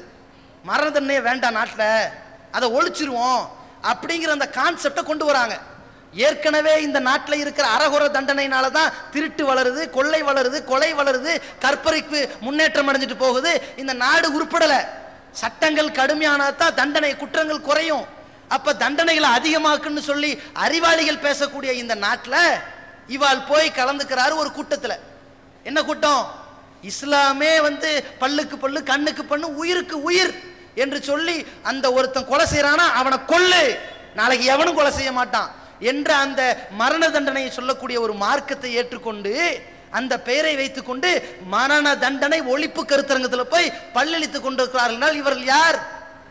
தௌஹீது முட்டுக்கட்டையா போச்சா? தருதலே அல்ல தள்ளிக்கிட்டே இருக்கிறான் பாரு. போனாரா இல்லையா? இதுக்கப்புறம் என்ன? இந்த காத்தாங்குடியில் நரவேட்டையாடிய இந்த விடுதலை புலிகள், இந்த பிரதமர் குண்டு வைத்து கொன்ற இந்த விடுதலை புலிகள், இந்த 3 பேருக்கு அம்மா மரண தண்டனையை தளர்த்த சொல்லி மத்திய அரசு கிட்ட கோரிக்கை வச்சாங்களாம். இந்த தீர்மானம் நிறைவேற்றியதற்கு இவாள் பெருநாள் உரைக்கு பிறகு பேட்டி கொடுக்கிறார். அம்மா அவர்கள் உள்ளதான் காசுக்கு ஜால்றான்னு பார்த்தாதா, வெளியே ஜால்றான். அம்மா அவர்கள் பேரறிவாளன், சாந்தன், முருகன் போன்ற 3 பேருக்கும் மரண தண்டனையை ரத்து செய்வதில் தீர்மானம் நிறைவேற்றிருப்பது எங்களுக்கு பெருநாள் பரிசாகும். ஈது பெருநாள்ல பரிசை பாருங்க. இந்த 100வது நாளை நன்னாள்னு சொன்னாலு யாரு? நம்ம நொன்னன். இந்த 100வது நாளை நன்னாள்னு சொல்லிட்டு இந்த பெருநாள் பரிசா. என்னடா இது? உனக்கு என்ன பெருநாள் பரிசு? இந்த பல வருடங்களாக முஸ்லிம்கள் விசாரணை கைதிகளா உள்ள இருக்கிறாங்க. இன்னைக்கு வெளியிட்டாங்க பெருநாள் பரிசுன்னு சொன்னா ஏதோ ஓரளவு ஏத்துக்கலாம். இதை எது பெருநாள் பரிசா? இந்த சமுதாயத்தை கருவறுத்தானே அந்த விடுதலை புலில 3 பேரை மரண தண்டனை ரத்து செய்ய தீர்மானம் போட்டது முஸ்லிம் சமுதாயத்துக்கு பெருநாள் பரிசுண்டு ஓன் ஜால்ராவோட ஏன் முஸ்லிம் சமுதாயத்தை இழுத்து சேர்க்கிற? சேர்த்தீங்களா இல்லையா? அது நாடு முழுவதும் சந்தி சிரிச்சதா இல்லையா? அதுக்கப்புறம் பாருங்க, உச்சதனை முகர்ந்தால். என்னடா இது பேரே வித்தியாசமா இருக்கு நினைக்கலாம். அது ஒரு சினிமா படத்து பேருங்க. அந்த படத்தினுடைய டிவிடி வெளியீட்டு விழா, நல்ல டிவிடி, கள்ள டிவிடி இல்லை, நல்ல டிவிடி படப்பிடிப்பு வெளியீட்டு விழாவுக்கு மேப்படி மாமாவை கூப்பிடுறார். அதை விட முக்கியமான பட வெளியீட்டு விழா இருக்குது போல இருக்குது. அவர் போகல, மச்சான் அனுப்பிட்டார், அவர் போயிட்டார். எது? எவ்வளவு சமுதாய முன்னேற்றத்திற்கு களமிறங்கி இருக்காங்க பாருங்க. ஏண்டா நீங்க தானே சாக்கடை, அரசியல் ஒரு சாக்கடை, நீங்க ஏண்டா அந்த சாக்கடையில போய் விழுந்தீங்க? சாக்கடையை சுத்தம் செய்ய போகிறோம் அப்படின்னாங்க. வெளியிருந்து சுத்தம் செய்ய வேண்டியதாண்டா, உள்ள போய் சுத்தம் செய்ய போனா நீங்களும் போயிருவீங்களாடா கருப்பா. பதில காணோம். இதே மாதிரி போனார்களா? சினிமா பட வெளியீட்டு விழாவில் போய் கலந்து கொண்டார்கள். அதுல வெளியீட்டில் பேசுகிறார்கள், அந்த ஒய்திஸ் கொலவரி படம் பயங்கரமாக ஓடுகிறது, இந்த சினிமா படம் ஓடுகிறது, ஆனால் இந்த படத்துக்கு மட்டும் மக்கள் ஆரவாரம் காட்டுவதில்லை. அனைவரும் பாருங்கள், இதில் சமுதாய புரட்சி உள்ளது. இதில் என்ன புரட்சி? இதுல இவர் ஏதாவது பேசுறாரா? பாருங்க விளம்பரம். இந்த சினிமா கூத்தாடிகளோடு சேர்ந்தது ஒரு பக்கம், சினிமா பட வெளியீட்டு விழாவிலே இவர்கள் கலந்து கொண்டார்கள். அதுக்கப்புறம் என்ன? இந்த அரசியல் சாக்கடைக்கு போனதோடு, இந்த சமுதாயத்தை அடகு வைத்ததோடு, நபி ஸல்லல்லாஹு அலைஹி சொன்னாங்கல்ல, 3 பேரை அல்லாஹ் பார்க்க மாட்டான், பேச மாட்டான், பரிசுத்தப்படுத்த மாட்டான், வலகும் அதாபுன் அலீம், அவர்களுக்கு இழிவு தரும் வேதனை உண்டு நபி ஸல்லல்லாஹு சொன்னாங்கல்ல. அதுல ஒரு ஆள் யாருன்னா அத்தையூஸ், சொரணை இல்லாதவன், ரோஷம் இல்லாதவன், தன் மனைவி, தன் பிள்ளை, யாரா இருந்தாலும் சரி, என்ன நடந்தாலும் சரி, கொஞ்சம் கூட ரோஷ உணர்வு இல்லாதவன் தான் அல்லாஹ்விடத்தில் கடுமையான கோபத்திற்கு ஆளாகக்கூடியவன். அவன் அல்லாஹ் சுத்தப்படுத்த மாட்டான், அவனுக்கு கடுமையான தண்டனை இருக்குன்னு சொன்னாங்கல்ல. அந்த ஹதீஸுக்கு பேர் போன ஒரு வேலை இவர்கள் செய்கிறார்கள். என்ன செய்யறாங்க? இந்த சட்டமன்ற தேர்தலில் ஜெயிச்சுட்டாங்க, வந்தாங்க, பிடிச்சாங்க, சீட்டு வாங்கினாங்க, உள்ள போனாங்க. அது பின்னணி ஒரு சின்ன வரலாறு இருக்கு, அதை அப்புறம் சொல்றேன். ஆனால் ஜெயிச்சிட்ட பிறகு ஒரு சோதனை நடக்குது. உள்ளாட்சி தேர்தலில் அவன் தனியா போட்டிட்டு இருக்குங்க. நாங்க யாருக்கு என்னது ஆதரவெல்லாம் கிடையாது, அவன் தனி பலத்தோடு போட்டிட்டு பாருங்க அப்படின்னு சொல்லிட்டு ஒவ்வொரு கட்சியின் பலத்தை அறியக்கூடிய ஒரு போட்டி அப்படின்னு சொல்லிட்டாங்க. இவர் என்ன பண்ணிட்டாரு? அம்மா நம்மளை இப்ப செருப்பு கட்டி அடிச்சிருக்கிறாங்களே, தனி ஆக்கிட்டாங்க, என்ன பண்ணலாம்? சச்சா, அம்மா நம்மளை செருப்பு கட்டிலாம் அடிக்கல, செருப்பை தூக்கினார்கள், தவறு என் மேல விழுந்துருச்சு, அவ்வளவுதான். பட் நோ, அதெல்லாம் ஒன்றும் ஆகல அப்படின்ட்டு வெளியே அறிவிக்கிறார்கள். உள்ளாட்சியில் நாங்கள் தனித்து போட்டியிட்டாலும் அதிமுக எங்கெல்லாம் போட்டியிடுகிறதோ அனைத்துக்கும் ஏகபோக ஆதரவு. இந்த ஆதரவு கேட்டாங்களா? ஓ ஓட்டு தேவையா? அவன் தேவையில்லை, யாரும் வேண்டாம், தேமுதிக தேவையில்லை, நான் நின்னுக்கிறேன் அப்படின்னு ஆணவத்தோடு அவங்க பேசிக்கிட்டு இருக்கிறாங்க. உனக்கு எதுக்கு? நீ இருக்கிற ஒரு 50-60 ஓட்டை வச்சுக்கிட்டு நாங்கள் ஆதரவு தருகிறோம். இப்படி இந்த அளவுக்கு போனார்கள்ல இவர்கள். எந்த அளவுக்கு சமுதாயத்தின் மானத்தை கப்பல் ஏத்துறாங்கன்னு பாருங்க. இப்படி போயிட்டு ஒரு பக்கம் தேர்தல் ஆதரவு, இன்னொரு பக்கம் சமுதாயமே ஒரு இடத்துல சங்கடத்திற்கும் கேலி கூத்துக்கும் உள்ளாக்கப்படுது. அரசியல் கிரவுண்டில் அப்படி அம்மாவுக்கு ஆதரவா, சமுதாய கிரவுண்டில் என்னண்டா தினத்தந்தியில் ஒரு அறிக்கை வெளியிடுறாங்க. இதை கேட்போரே யாரும் இல்லையா அப்படின்ட்டு ஒரு அறிக்கை. அந்த அறிக்கையை போட்டு பாகிஸ்தானில் தினத்தந்தி ஒரு நச்சு விஷத்தை அப்படி கிளப்புது சமுதாயத்தில். இந்துக்களுக்கும் முஸ்லிம்களுக்கும் மத்தியில் இருக்கக்கூடிய அந்த ஒற்றுமையை சீர்குலைத்து கலவரத்தை தூண்டுகிற ஒரு வேலையை அந்த அறிக்கையில் வெளியிடுறாங்க. பாகிஸ்தானில் முஸ்லிம்கள் இந்துக்களை கட்டாயமாக மதமாற்றம் செய்து கல்யாணம் பண்ணிக்கிறாங்க, அவங்கள கல்யாணம் பண்ணி கடத்திக்கிட்டு போறாங்க. இந்த வாரி எல்லாம் சரமாரியா போட்டுட்டு, இதற்காக வேண்டி இந்து அமைப்புகள் கொந்தளிக்க வேண்டாமா, இதற்காக வேண்டி நீங்கள் பொங்க வேண்டாமா, இந்த அநியாயத்தை தட்டி கேட்க ஆள் இல்லையா அப்படின்னு சொல்லி சரமாரி எழுதியாச்சு. எழுதுனா பல அமைப்புகள் சேர்ந்தாச்சு. யாரெல்லாம் தௌஹீத் ஜமாத்தை எதிர்ப்பாங்களோ அத்தனை 19 அமைப்பு சேர்ந்து போய் நேரா அவங்கள சந்திக்கிறாங்க. யாரு? தினத்தந்தியினுடைய ஆசிரியர் குழுவை. ஒருத்தன் நம்மளை கேவலமா எழுதிட்டான், அவனை நம்ம காலில் விழ வைக்க வேண்டிய ஒரு இஸ்ஸத்தும் ஒரு கண்ணியமும் ஒரு வீரியமும் இந்த சமுதாயத்துக்கு இருக்க வேண்டிய ஒரு சூழ்நிலையில தப்பு செய்ததற்கு தலை குனிந்து மன்னிப்பு கேட்க வைக்க வேண்டிய அனைத்து வேலைகளிலும் இறங்க வேண்டிய இந்த நிர்பந்தத்தில் இவங்க எல்லாம் நேரில் அங்கே போய் உட்காந்துட்டு நீங்க சொன்னது தப்பா இருக்குது, மக்கள்லாம் கொந்தளிக்கிறாங்க, மக்கள்லாம் கொந்தளிக்க எப்படி மக்கள்லாம் கொந்தளிக்கிறாங்களே, அதனால நீங்க அதுக்கு மறுபறிக்கை வெளிச்சிருங்க, தப்பா வெளியிட்டோன்னு வெளியிட்டுருங்க அப்படிங்கிறாங்க. அதெல்லாம் வெளியிட முடியாது, வேணா ஏதாவது கற்ற கொடுங்க, சில பேர் தவறுதலான தகவலை சொன்னார்கள் அப்படின்னு வேணா கற்ற கொடுங்க, உங்க கட்டுரையை போடுவோம், உங்களுடைய லெட்டர்ல வரக்கூடிய அறிக்கையை போடுமே தவிர ஏன் அறிக்கைக்கு மறுப்பெல்லாம் தர முடியாது, அது அப்படித்தான் அப்படிங்கிறாங்க. அப்படித்தான் சொல்ற நேரத்தில் நாம 2 கட்ட மறுப்பு கொடுக்கிறோம். என்னடா பாகிஸ்தான்ல மதமாற்றம் பண்ணாங்க, எந்த இந்துவை கட்டாயப்படுத்தினாங்க சொல்லு பார்ப்போம், நீ ஆய்வறிக்கையை கொண்டு போவோம். ஆய்வறிக்கையை, அந்த ஆய்வறிக்கை சொல்கிறது முஸ்லிம்கள் யாரும் எந்த இந்துக்களையும் கட்டாய மதமாற்றம் பண்ணல, அந்த இந்துக்கள் மனமும் இந்த இஸ்லாத்தின் தனித்தன்மை உணர்ந்துதான் இஸ்லாத்திற்கு வருகிறார்கள். எப்படி தமிழகத்தில் ஒரு வருஷத்துக்கு பல்லாயிரக்கணக்கான சகோதர சகோதரிகள் வருகிறார்களோ அது மாதிரி வருகிறார்கள் அப்படின்னு சொல்ற செய்தியை நம்ம போட்டுட்டு இது உண்மைக்கு புறமான செய்தி அப்படின்னு வச்சோம். இவங்க என்னடான்னு கேட்டா இந்த சமுதாய மானத்தை கப்பலேத்துறதுக்குன்னே பிறந்த மாதிரி கட்டு எழுதுறாங்க தினத்தந்திக்கு. நீங்கள் குறிப்பிடுவது போல பாகிஸ்தானில் கட்டாய மதமாற்றம் நடப்பது உண்மைதான், இவை இந்து பெண்களை கடத்தி கொண்டு போய் அவர்களை ஏமாற்றுவது உண்மைதான், அனைத்தும் உண்மைதான் எழுதுறாங்க. அதை வெளியிடுறான். இவனுக்கு ஜால்ற தட்டுக்கு உனக்கு என்ன சூழ்நிலை, மலிவான விளம்பரத்தை நீ தேடுற நாங்க தேடுறோமா, இந்த தினத்தந்திக்கு ஒத்துவதினால் வக்காலத்து வாங்கி பேசினால் எங்களுக்கு விளம்பரம் போடுவான், தேவையில்லை எங்களுக்கு, எந்த பத்திரிகை எங்களை மதிக்க வேண்டிய அவசியம் இல்லை, இந்த சமுதாயத்தினுடைய நாடி துடிப்பாக கடைசி வரைக்கும் இருப்போம் நாங்க. தமிழ்நாடு தொழில் அப்படி நிக்குது, இவன் என்னடா மலிவான விளம்பரத்துக்காக வேண்டி எங்க நாளைக்கு பதிச்சுருவாங்களோ, தினத்தில் நம்ம அறிக்கை வராம போயிருமோ, நம்ம பேட்டி வராம போயிருமோ, நம்ம மோகரக்கட்டை தெரியாம போயிருமோ நினைத்து கொண்டு இவன் எழுதுனா வக்காலத்து வாங்கி. இது மட்டுமா நடக்குது? அப்ப முஸ்லீம்களை கொச்சப்படுத்தி அவன் எழுதுனதுக்கு என்ன பண்ணீங்க? ஒண்ணும் இல்ல. நம்ம என்ன பண்ணோம்? 2 மாத செயல் திட்டம். எந்த தினத்தந்தி இஸ்லாமிய சமுதாயத்தை கேவலமாக எழுதினானோ அந்த தினத்தந்தி தன் செயலுக்காக வருத்தம் தெரிவிக்க வேண்டும். வருத்தம் தெரிவிக்க ஒரு பக்கம் இருக்கட்டும், அந்த தினத்தந்திக்கு பாடம் புகட்ட வேண்டும். சிறுபான்மை மக்களால் அதிகமாக வாங்கப்படுகின்ற இந்த பத்திரிகையில சிறுபான்மையை நெஞ்ச குத்துவேனி, உனக்கு இந்த சிறுபான்மை சமுதாயம் பெரிய அளவில் பாடம் கற்பிப்பார்கள். 60 நாள்ல தமிழகம் முழுவதும் உன் பத்திரிகையை எந்த முஸ்லீம் வாங்க மாட்டான், எந்த முஸ்லீம் படிக்க மாட்டான், எந்த முஸ்லீம் உன் பத்திரிகைக்கு விளம்பரம் கொடுக்க மாட்டான், எந்த முஸ்லீம் உன் பத்திரிகைக்கு ஏஜெண்டா இருக்க மாட்டான். பார்த்துருவோமா என்று ஒவ்வொரு ஊரிலும் பேனர் அடித்தோம். தினத்தந்தியை ஒழித்து கட்ட 2 மாத செயல் திட்டம். ஆடி போய் கிடக்கிறான். எப்படி சிவகங்கையில கெஞ்சுறான், சார் அவசரப்பட்டீங்க, ஒரு வார்த்தை சொன்னா உங்க அலுவலகம் தேடி ஓடி வந்திருப்போமேங்க, ஏங்க அவசரப்படி? அது அப்படித்தாங்க, எங்க தலைமை சொன்னா முடிஞ்சு போச்சுங்க. 40 மாவட்டம், 800 கிளை, 600 மர்க்கஸ் அடிச்சு உடைச்சாச்சு, முடிஞ்சு போச்சுங்க, வழியே இல்லைங்க, என்ன பண்ணணுங்கிற தீர்வை சொல்லுங்க, நாங்க செய்ய தயாரா இருக்கோம். இப்ப இறங்கி வரோம். எந்த சமுதாயம் நம்மளை சீண்டி பார்க்கிறானோ அந்த சமுதாயத்தை 19 அமைப்பும் சென்று அந்த ஒரு கூட்டம் இந்த 19 கூட்டத்தை தலைகுனிய வச்சான்.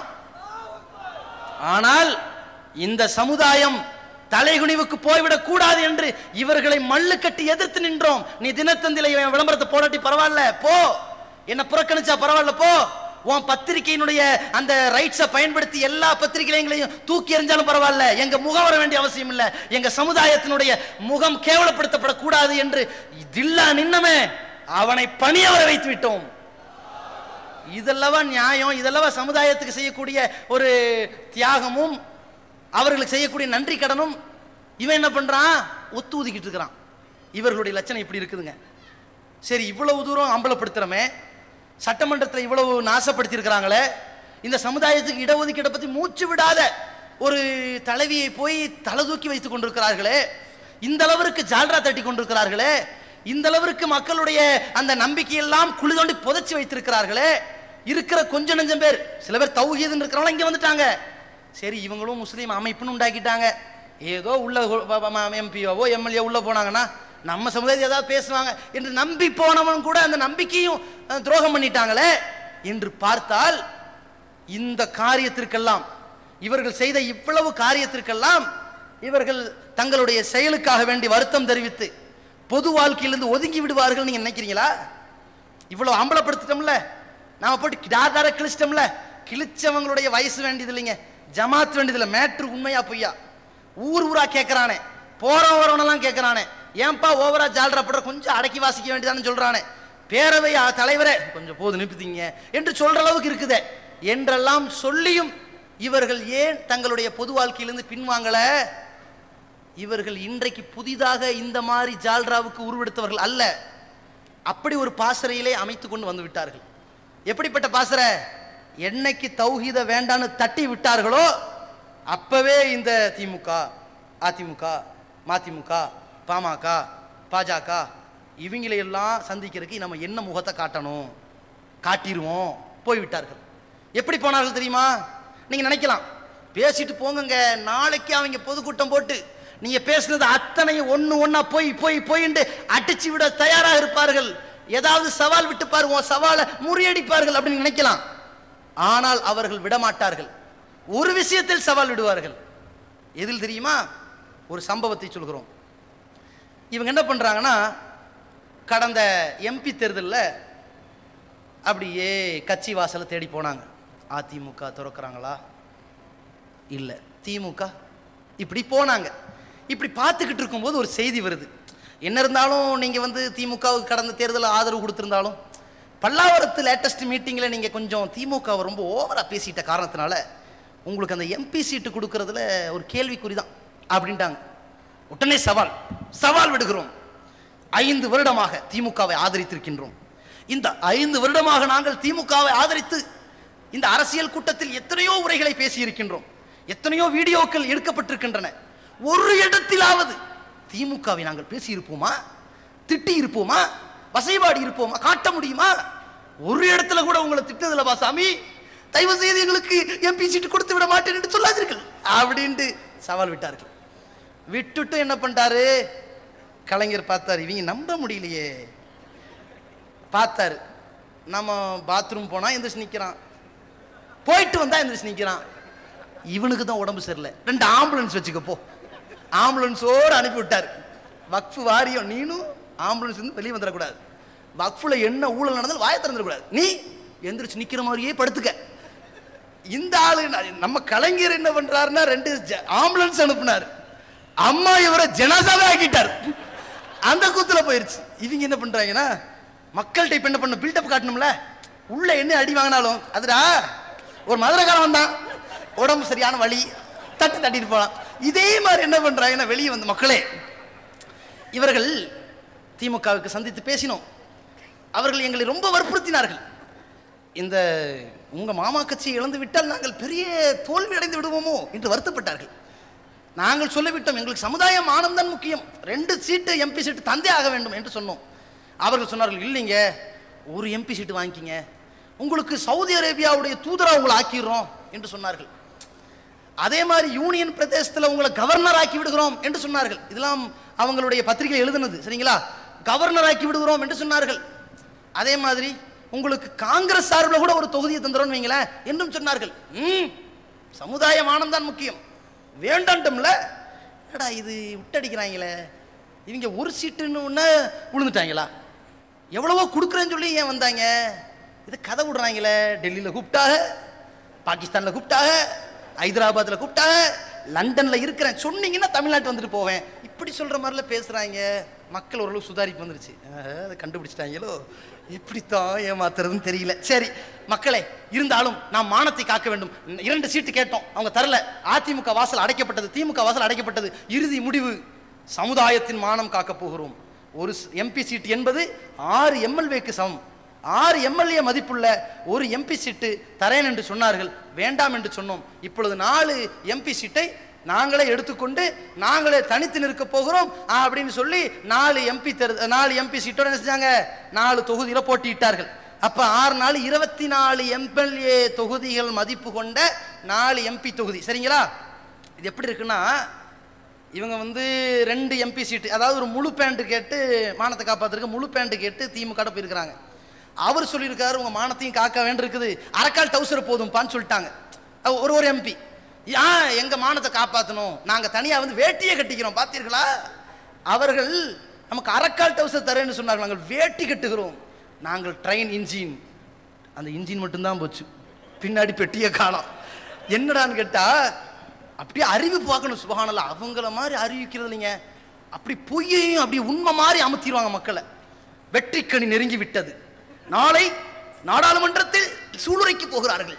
என்னடா சொல்லிருக்காங்க, எங்களுக்கு 20 கட்சிகள் ஆதரவு இருக்கிறது, ஒவ்வொரு தொகுதியிலும் 20 கட்சி. என்னன்னு கேட்டா, ஜமாத் இஸ்லாமி, தேசிய லீக்கு, கிறிஸ்துவ வாழ்வுரிமை பேரமை, தாத்தா ரெட்டமலை சீனிவாசனர் பேரணை, ஏஐஓபிசி எஸ்டி பிஇஐஎஃப்இ பிஎஃப்இ ஐடிஜேடி, இஸ்லாமிய விழிப்புணர்வு கழகம், தமிழக மீனவ விடுதலை பேர் இயக்கம், வேங்கைகள், சுதந்திர போராட்ட வீரர், மொத்தம் 20 இயக்கம். சரிங்களா, மாமாவும் சேர்த்து 20 இயக்கம். 20 இயக்கம் சேர்த்து இவங்க வாங்கின ஓட்டு எவ்வளவு தெரியுமா? ஒரு தொகுதிக்கு 10,000. 20 பிரிச்சு போட்ட மாமாக்கு எவ்வளோ? 500. ஒரு எம்பி தொகுதியில் 500 ஓட்டு என்றால் 6 சட்டசபை ஓட்டா பிரிச்சா 84 ஓட்டு. இதுதான் இந்த உள்ளாட்சி தேர்தல் ஆதரவு. அதிமுகவுக்கு நாங்கள் ஆதரவு. 84 ஓட்டு வச்சு என்ன ஆதரவு? இதை பாருங்க, இந்த அளவிற்கு கேவலப்பட்டு. இதுல ஏன் இந்த வரலாறு சொல்றேன்னா, இதுக்கு அப்புறம் தான் முக்கியமான மானங்காத்த கதை இருக்குதுங்க. அந்த வரலாறு நீங்க புரிஞ்சுக்கணும். கலைஞர்கிட்ட பேண்ட் கேட்க போனாங்க 2 எம்பி. அவரு அரைக்கால் டவுசர் தான் தருவேண்டாரு ஒரு எம்பியை. அப்புறம் ஒரு கர்ச்சீப் தரேன், ஒரு கண்ணாடி தரேன், ஒரு தொப்பி தரேன், அதெல்லாம் சொல்லியிருக்காரு. அதெல்லாம் வேணான்ட்டாங்கன்னு வைங்களேன். ஆனால் எங்களுக்கு வேட்டி தான் முக்கியம்ட்டு 4 எம்பி தொகுதியோடு வந்தாங்க. அந்த நேரத்தில் இந்த ஏபிசிடி அமைப்பு கூட என்ன பண்ணாங்கண்டா, இந்த சமுதாயத்தினுடைய மானம் முக்கியம், எனவே எங்களுக்கு ஒரு 25 தொகுதியாவது வேண்டும் அப்படின்னு ஆளுங்கட்சிட்ட போய் கேட்டாங்க. அவங்க தர மறுத்துட்டாங்க, இவங்க தனியாக போட்டிக்கிட்டாங்க, அது ஒரு விஷயம்.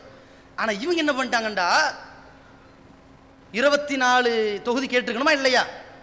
4 எம்பியில் நின்னா 24 எம்எல்ஏக்கு சமம். அம்மாட்டையோ ஐயாட்டையோ, இங்கே பாருங்க பலனும் பேசாதீங்க, 24 எம்எல்ஏ சீட்டு தந்தீங்கண்டா எங்கள் சமுதாயத்தின் மானத்தை காப்பாற்றணும், அதனால் முக்கியம்னு இருக்கணும். செயற்குழு கூட்டுறாக, மக்களே கவலைப்பட வேண்டாம், உங்களுடைய வீர வேங்கையாக நாங்கள் செல்வோம். வீர வேங்கை நடந்து பார்க்கட்டுமே முதல்ல. வீர வேங்கையாக நாங்கள் செல்வோம். எப்படியும் 15 தொகுதி நமக்கு கிடைத்துவிடும். மாலை மலரில் வெளிவந்துருச்சு, 15 தொகுதி கிடைக்காவிட்டால் ஆதரவு இல்லைண்டு. இல்லை பரவாயில்ல, 15 தொகுதி வாங்கிடுவாங்களோ, பரவாயில்ல, ஓரளவுக்கு தில்லா தான் பேசுவாங்க என்று கொஞ்சம் நெஞ்சு பேர் நினைச்சாங்கல்ல. அதுவும் என்னடான்னு கேட்டா, அங்கே போய் உட்கார்ந்துருக்குறாங்க, எங்களுக்கு சமுதாய மானம் தான் முக்கியம், 15 தொகுதி வேணும் அப்படின்னாங்க. அவன் சொல்றான் 3 தொகுதி தான் அப்படின்ட்டான். இல்லைங்க, எங்க சமுதாயத்துக்கு மானம் முக்கியமுங்க, 15 சீட்டு கொடுங்க. சரி 3 சீட்டு தான் அப்படின்ட்டு. என்னடா இது, எங்க சமுதாயத்து மானம் முக்கியமுங்க, ஒரு 12 சீட்டு கொடுங்க. சரிதான், நீங்க சொல்றதெல்லாம் நியாயம்தான், ஏன்னா பயங்கரமான மக்கள்லாம் திரட்டு இருக்கீங்க, 3 சீட்டு தான் அப்படின்ட்டான். என்னடா இது, சரி எங்களுக்கு ஒரு 7 சீட்டு கொடுத்துருங்க. ஓகே 3 சீட்டு தான். என்னடா இதெல்லாம் அவங்க பத்திரிக்கை, மாவு பத்திரிக்கையில் வருது. இப்பொழுது 7 நின்று கொண்டிருக்கிறது, கூடிய விரைவில் 8 கிடைத்து விடும். இப்படி எப்பெல்லாம் சொல்றாங்களோ அதோட கொஞ்சம் ஒன்றை கூட்டி கூட்டி சொல்லிக்கிட்டு இருக்காங்க. அடுத்து பாருங்க, எங்க சமுதாயத்தினுடைய மானம். இவங்க என்ன பண்ணணும், கலைஞர் ஐயா ஒரு 6 எம்எல்ஏ மதிப்பில் ஒரு எம்பி கொடுத்துருந்துருக்காருல, அப்போ இவங்க என்ன போய் கேட்டிருக்கணும், 6 சீட்டு இப்போ ரெடியாக இருக்குது, 6 சீட்டாக கிடச்சிருக்காங்க. போனால் இங்கே என்னடானா 3லே நிற்கிறாங்க, நம்ம ரொம்ப சீப்பாக நினச்சிட்டாங்களேன்னு போகணும். மானத்தை காக்கிற லட்சணத்தை பாருங்க, சமுதாயத்தின் மானத்தை காக்கிற லட்சணம் என்னண்டா 3 தான் அப்படின்ட்டார் அவர்.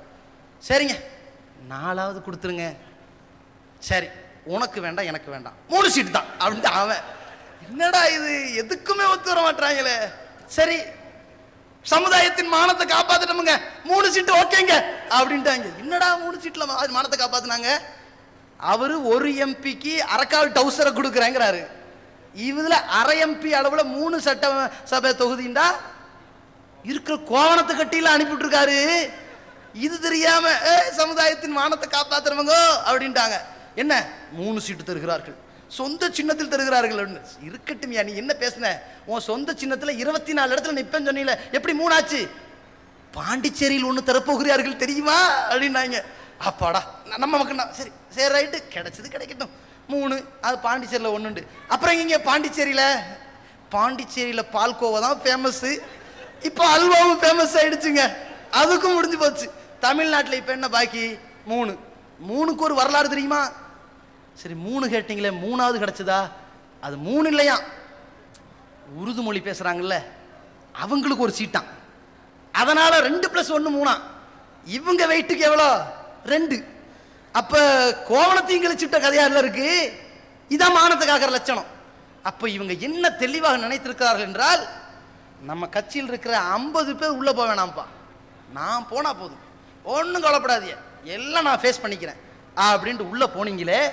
இந்த சமுதாயத்திற்காக வேண்டி எதையும் பேசாமல், எந்தவித ஆதரவு குரல் கொடுக்காமல், பிரச்சனைகளை தட்டி கேட்காமல், நடந்த இழப்புகள் குறித்து வருத்தம் தெரிவிக்காமல், வெளியிலாவது அந்த வருத்தத்தை கொந்தளிக்காமல், முழுக்க முழுக்க இந்த சமுதாயத்தின் துரோகியின் மொத்த உருவமாக இருந்து கொண்டு சடலத்தை விட மோசமான முறையிலே நீங்கள் நடந்து கொண்டிருக்கக்கூடிய இந்த நிலையில், இனி இந்த சமுதாயத்தில் உங்களை கொஞ்சம் நஞ்சம் பேர் நம்பியவன் எப்படி நம்புவான்? யோசிச்சு பாருங்க. இன்னியும் சொல்ல போனா, இதுல இவர்கள் இந்த சமுதாயத்திற்கு ஒரு கடன் பட்டிருக்கிறார்கள். என்ன கடன் தெரியுமா? எந்த அரசியல் கட்சியா இருந்தாலுங்க, அவர்களுடைய அந்த தொகுதியில வேட்பாளரா நியமிக்கப்பட்டு விட்டால் அவன் தான் செலவு பண்ணணும். கலைஞர் கூப்பிடுவாரு, உன் தொகுதியில் நீ எவ்வளவு செலவு பண்ணுவ? இத்தனை கோடி செலவு பண்ணுவ. ஓகே, இப்படி நடக்கும் பேரம், இந்த மாதிரிலாம் பேச்சுவார்த்தை நடக்கும். அவன் செலவு பண்ணணும். கம்யூனிஸ்ட் கட்சியில மட்டும் ஒரு வித்தியாசம் இருக்குது. கட்சியே செலவு பண்ணும், மக்கள்கிட்ட எல்லாம் வாங்கி கட்சியே செலவு பண்ணும். ஒரு ஒப்பந்தம் என்ன? அந்த கட்சியின் சார்பில் தேர்ந்தெடுக்கப்பட்ட அந்த எம்எல்ஏ அவர் வாங்குற சம்பளத்தை மொத்தமா வாங்கி கட்சியில கொடுத்துருவாரு. தேவைக்கேற்ற செலவு மட்டும் வாங்கிக்குவார். நீங்க அப்படி பண்ணீங்களா? நீங்க என்ன பண்ணீங்க? மறுநாள் காலையில் வந்துட்டு, மக்களே 3 இடத்துல நாம் நின்றோம், 2 இடத்தில் பணநாயகம் தோத்து விட்டது, ஜனநாயகம் வென்று விட்டது. என்னுடைய வெற்றிக்காக நேற்று பலரும் தஹஜ்ஜுத் தொழுது கொண்டிருந்தார்கள். சில சகோதரிகள் நோன்பு வைத்துக் கொண்டிருக்கிறார்கள். சில பேர் இன்றைக்கு வேட்பாளருக்காக வேண்டி ருக்குவிலும் சஜிதாவிலும் துவா செய்து கொண்டு இருங்கள் என்று சொன்னார்கள்.